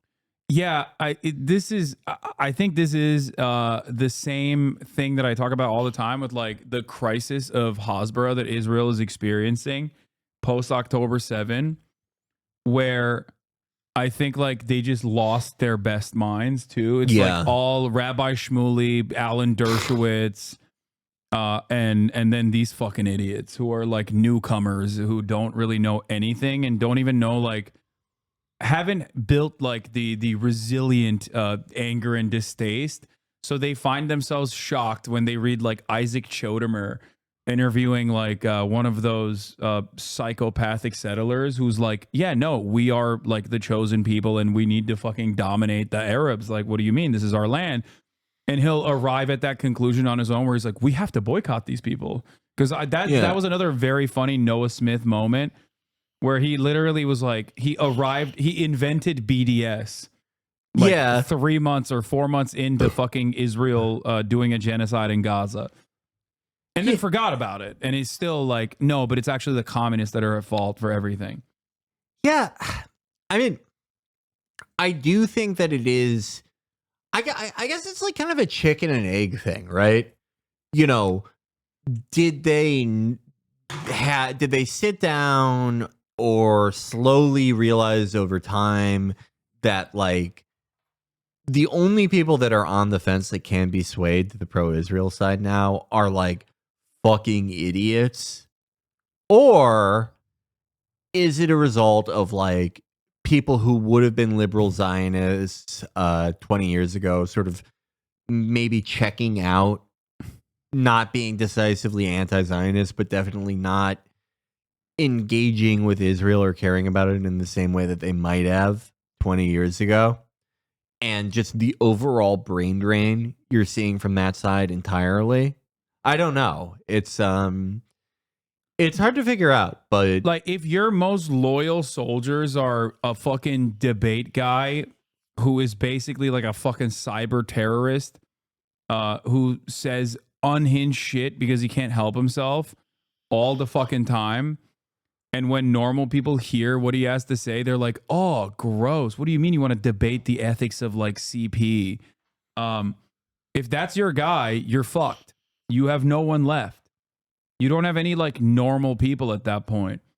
And that's how you arrive at like the Tony DeCoppel saga at CBS, where like a lot of the younger journalists in the team are recognizing what the fuck's going on. And yeah, sure, the executives are still like, no, we are still going along with the same fucking propaganda that we've been committed to our whole lives.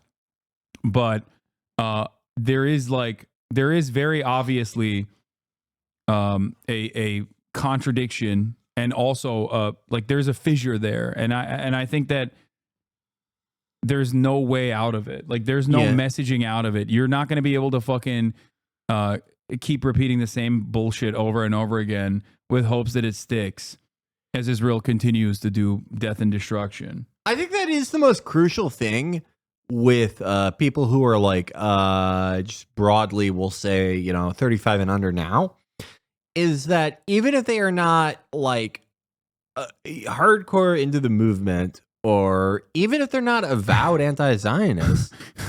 Can you explain this? Do you still support terrorism? Israel finds Minecraft.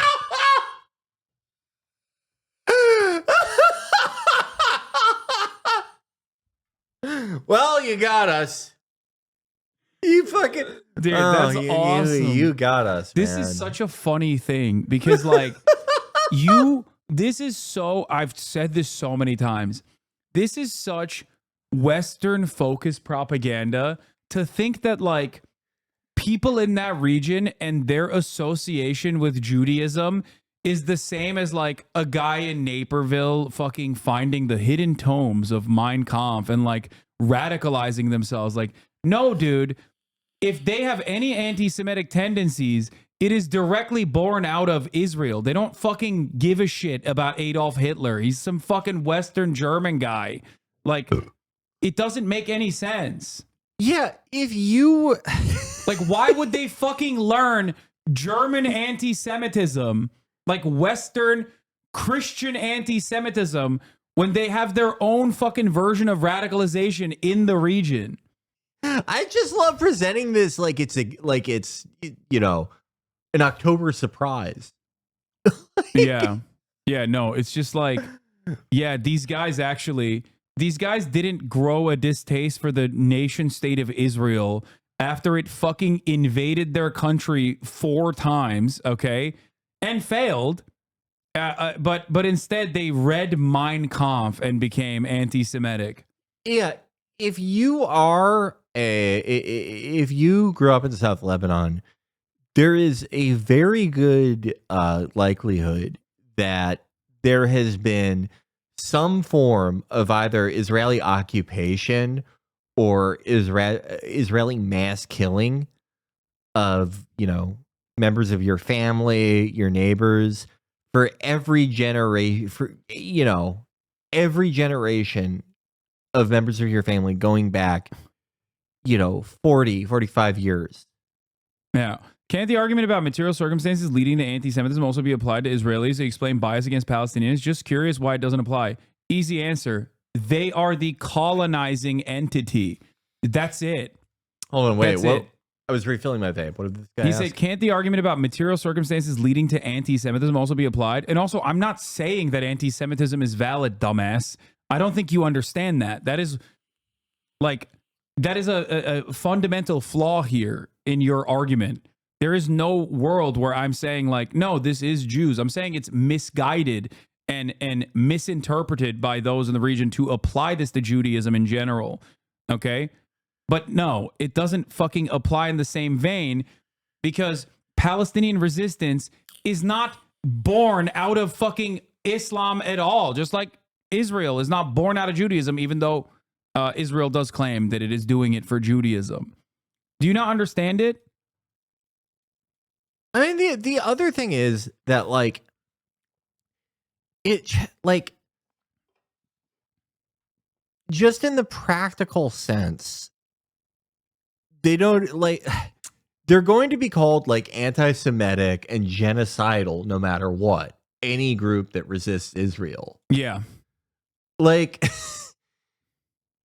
if they really, if the leadership and everyone there were just unreconstructed Nazis, they wouldn't have that much of a reason to hide it.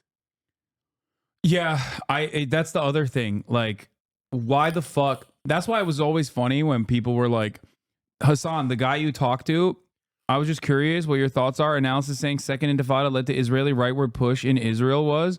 No, I think it definitely led to that. But also, how the fuck did the Second Intifada start? Got to think about that a little bit, don't you think? Ultimately, the power player is responsible, is the responsible party. The country that is a militarized state with nuclear arms is, of course, going to be the responsible party that sets the standard of violence. Violence both in the regular maintenance of an apartheid state, but also the violence that the resistance groups engage in an effort to stop the apartheid from occurring. Also, with like a rigidly defined ethno state, things don't really moderate over time unless you end up like getting rid of everyone else. Yeah. Like, that is not what happens. It is the same thing we see with any type of like socially reactionary force. You always have to up the ante. Yeah. You can't turn the temperature down unless you totally get rid of fucking everybody. Yeah, and also this standard is the exact same. But don't you think the Warsaw Ghetto Uprising led Nazis in further cracking down on the rest of the Jews? Or don't you think the Nat Turner Rebellion is the reason why, like, no such emancipation ever came for slaves in Virginia? Like, it's like, dude, that's all you're saying in this situation. It's happening. It's unfolding in front of our eyes. And obviously, like, there is a lot of counter narratives at play that cause you to not really recognize the humanity of Palestinians, but just like snap out of it for a second and you'll understand. Like, you have to look at the systemic violence at play and how serialized and how systematized that violence is and how normalized that violence is. So horrifying that you can't bear to let me see it.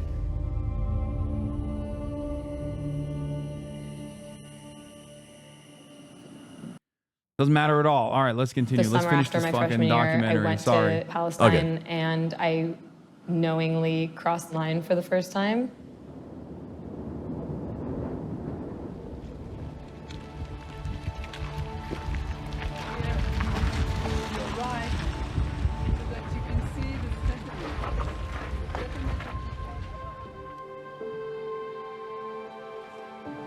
I don't think I realized the extent to which what I would come to see on the ground would really shock me and horrify me. So if you look at your maps, we're standing again right before is going to turn red, just over here where the soldiers are standing. So just look behind you guys. This is a block of houses. The people living in all these apartments here were not allowed to walk on this main road. So this was like a red road, a sterilized road, and imagine if you're a family living here, you can't open the front door of your house and walk out. I'm listening to Palestinian students talking about what it was like being beaten at a checkpoint. And hey guys, I just want to remind everyone that this documentary was filmed before October 7, 2023, just so you understand. that, you know, maybe you learned about the situation, all the fucking haters that are coming in here right now, the clip chimp shit, maybe you learned about the situation and you say stuff like Houthinis and whatnot, and you didn't really know what the daily Palestinian existence was, or maybe you think it's actually totally justified because all Arabs are fucking barbaric monsters who just have Jew hatred in their hearts, an antiquated, ancient type of anti-Semitism. But this was the living circumstances for Palestinians every fucking day. And this is the good part of the story, because these are the people that are living in the West Bank. So, you know, occupied Israeli territory. Sitting down with a Palestinian family and hearing their story about being displaced by Israeli settlers. And even when we fix the water wells, and we try to cultivate the rainwater to come into the water wells, even those things are being attacked. Either they throw stones in them, or they throw chemicals in them, or they throw dead animals in the wells. So he's saying, first he welcomes you, and you know, thank you very much for coming, especially because you're Jewish. The area here is populated by Palestinian farmers. Supreme Court in Israel ruled. Dude. Occupy Palestinian territory at a public school board on internal Milnet. A slightly anti-Semitic choice can be seen. What the fuck is Milnet? I don't know, but occupied Palestinian territory being mentioned as exactly what it is. That's the internationally legally recognized status. Yeah, it's really fucked up. I can't believe they did this. This is my least favorite like type of Zionist agitprop is when they like they'll go on like the browsers app and be like, how come I can set my location as Palestine? It's even below when they you know, they're like, oh, there's a Palestinian terror scarf in this weather.com app. Yeah. But that's when you know you've lost the fucking moral battle in its entirety. This is a point that I made when Bill Ackman was like, let's find the manager of weather.com. That was insane. Like, dude, I was talking to someone else about this last night. Do you remember the doxing vans on October 10? Yeah. And how fucking insane that shit was? Where they just like went and bought fucking those billboard vans to literally dox students at like Harvard and shit, who I assume are from like wealthy parents as well, like from fucking wealthy families, powerful families. And we're like, this is a Jew hater. And I could not like, I did not understand how quickly like Canary Mission was normalized in that moment. But think about where we've gone from that. Like, that was early October, right? That was early October, and that was seen as like somewhat permissible. And beyond that, it was like people were getting fucking fired left and right, all this shit. Yeah. And now a year into Israel's insanely violent, morally repugnant behavior in Gaza, doing a genocide, blowing up Lebanon, claiming that they have gold bullions in fucking tunnel systems or whatever, and how they control the media. The Lebanese. Yeah. The IRGC controls the media narratives. Yeah. Do you realize that 9 out of 10 governors on the Federal Reserve Board are Lebanese? Are Shia? Yeah. They're Shia. Yeah. Almost every chief justice of the Supreme Court, Shia Muslim. Yeah. Woodrow Wilson, Shia Muslim. Most of the founding fathers, 12ers. Yeah. But basically, my point is, like, there is no more, like, you don't get to have these like massive victories and like and like bully or humiliate or push people into silence at this position. So you just have to take like minor W's wherever you can, which is what reminds me of what like the ADL was posting about in terms of like banning fucking Frogan for saying Sabra hummus sucks. Like, oh, the most anti-Semitic crime you could have ever engaged with. Like, I'm glad that the ADL is worried about that shit and not like Donald Trump regularly talking about how he's going to destroy all immigrants that are poisoning the blood of America, like using Nazi rhetoric. Why? Well, or even saying like Jews are going to be responsible for his demise, like his electoral L. And it's like, why is the ADL only lightly criticizing Donald Trump there? Because Miriam Adelson gave him $100 million fucking dollars to permanently annex the West Bank if he wins the election. And the ADL cares significantly more about defending Israel than it does about actually addressing anti-Semitism. If they gave a fuck about addressing anti-Semitism, they wouldn't be fucking giving Elon Musk a pass after he did the more extended version of Marjorie Taylor Greene writing a fucking paper after visiting a Holocaust memorial when he co-signed the sentiment that Jews have allowed unrestricted immigration into the Western society. And but he went to Israel, so we're all good now. Yeah, I mean, it's because like no one except for like a few insane people and probably Bill Ackman, who's also insane. No one truly thinks that like wearing a keffiyeh is the same as like dressing up as Hitler. Very few people actually think that. Yeah. Very few people actually think that like making fun of like shitty Sabra hummus is like tantamount to calling for a genocide. Very few people actually think that, but the actual function of like any of that, of pretty much the entire reason that the ADL exists now, is like to create a chilling effect. And they're pretty open about this. They're pretty open about the fact that like all they feel that they have to do is like just make a few high profile examples, either people who are already high profile or people who their case can be blown up so they could be made an example of.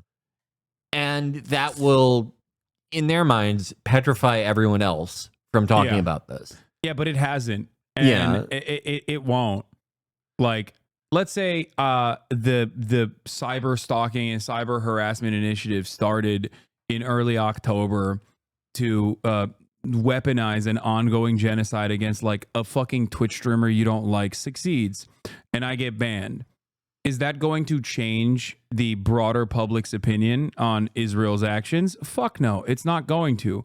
Many of those people that are doing this don't really give a shit about how Israel is viewed anyway. They just want to use this as an opportunity to fucking be like, yeah, this guy is evil. He sucks. I hate him. But overall, that's it. Like, you're cooked. And you're cooked because of your own, because of the actions of the state that you are defending. There's not much else you can do about that. You'll get a fucking, maybe a Twitch streamer banned here and there, but like, good luck. The only people they have left are like over 50. And most crucially, like regardless of what America does at this point or doesn't do,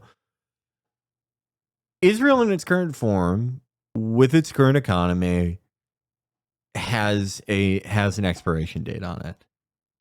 No one knows exactly when that is, what exactly that looks like. But Israel, as it has existed since the Second Intifada, it is not possible for it to go on. Yeah, they have to keep ramping up the fucking pressure. Intifada. Yeah. Not Intifada. Oh, well, I always fuck that one up. It's all good. I know, I heard you say it on the pod too. Whoops. I didn't sleep well that last night. Sometimes it happens. Can you expand on that? It seems like Colby a little bit. No, dude. Look at any similar fascist movement at any point throughout history. Okay, you cannot keep burning the candle on both ends. Like the Israel strategy right now is damn near identical to the end stages of the apartheid South African government. Well, like, to put it into specifics for that chatter, it is a lot of things. One of those things is the fact that like Israel's military, for the last 30 years especially, has had their focus shifted from the traditional focuses of a military to internal repression and security and police action. No military in history that has seen that become their entire focus has been able to retain their ability to actually persecute wars effectively on a continuing basis. And we've seen that since 2006. We're seeing it now.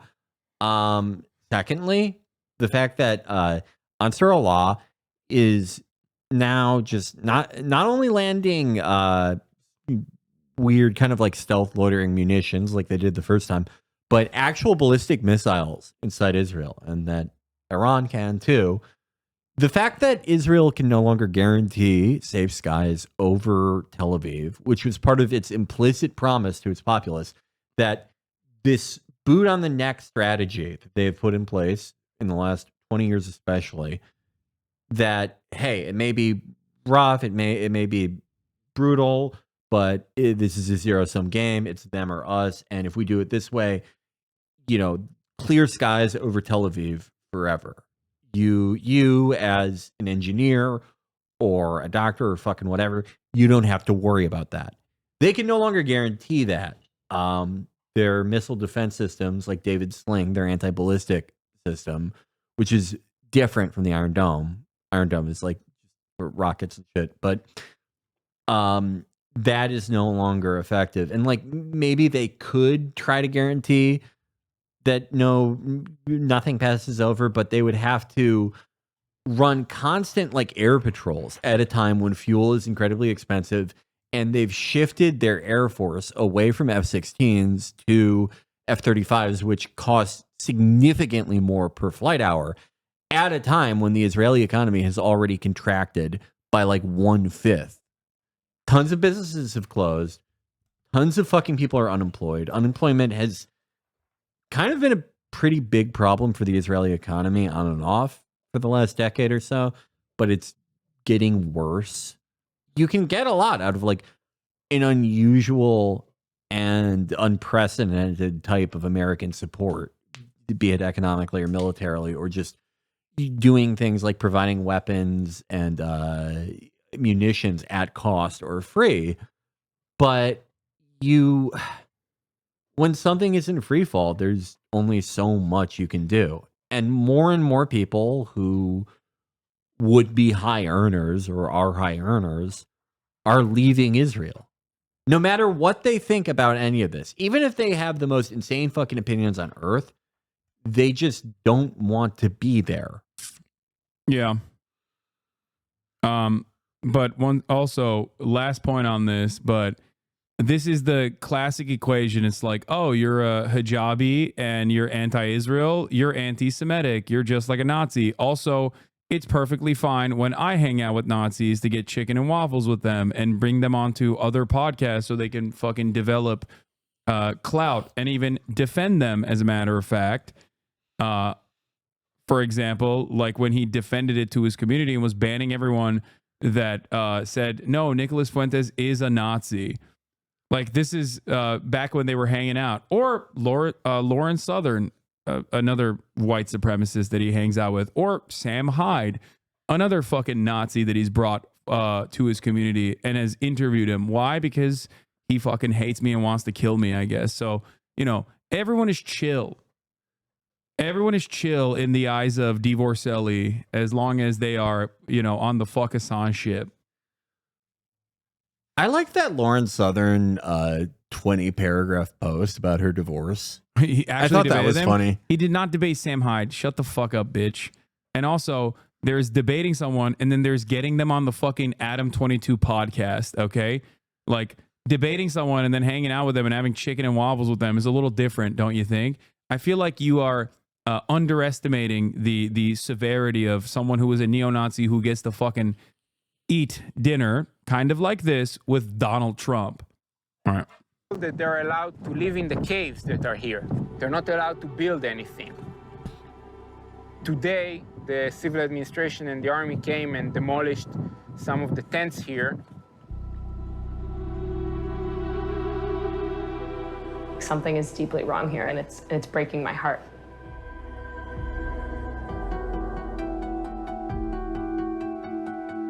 What we've been told is that the only way that Jews can be safe is if Palestinians are not safe. And I guess the more I learned about that, the more I came to see that as a lie.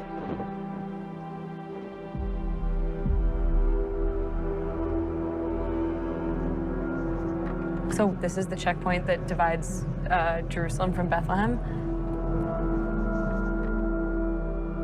Palestinians definitely cannot drive on this road. So you can see that we're basically driving with walls on both sides of us right now.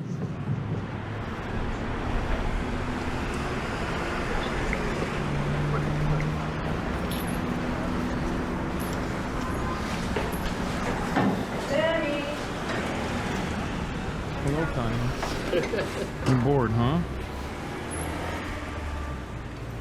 You want to go to like the major square, or where do you want to go? We're in your hood, man.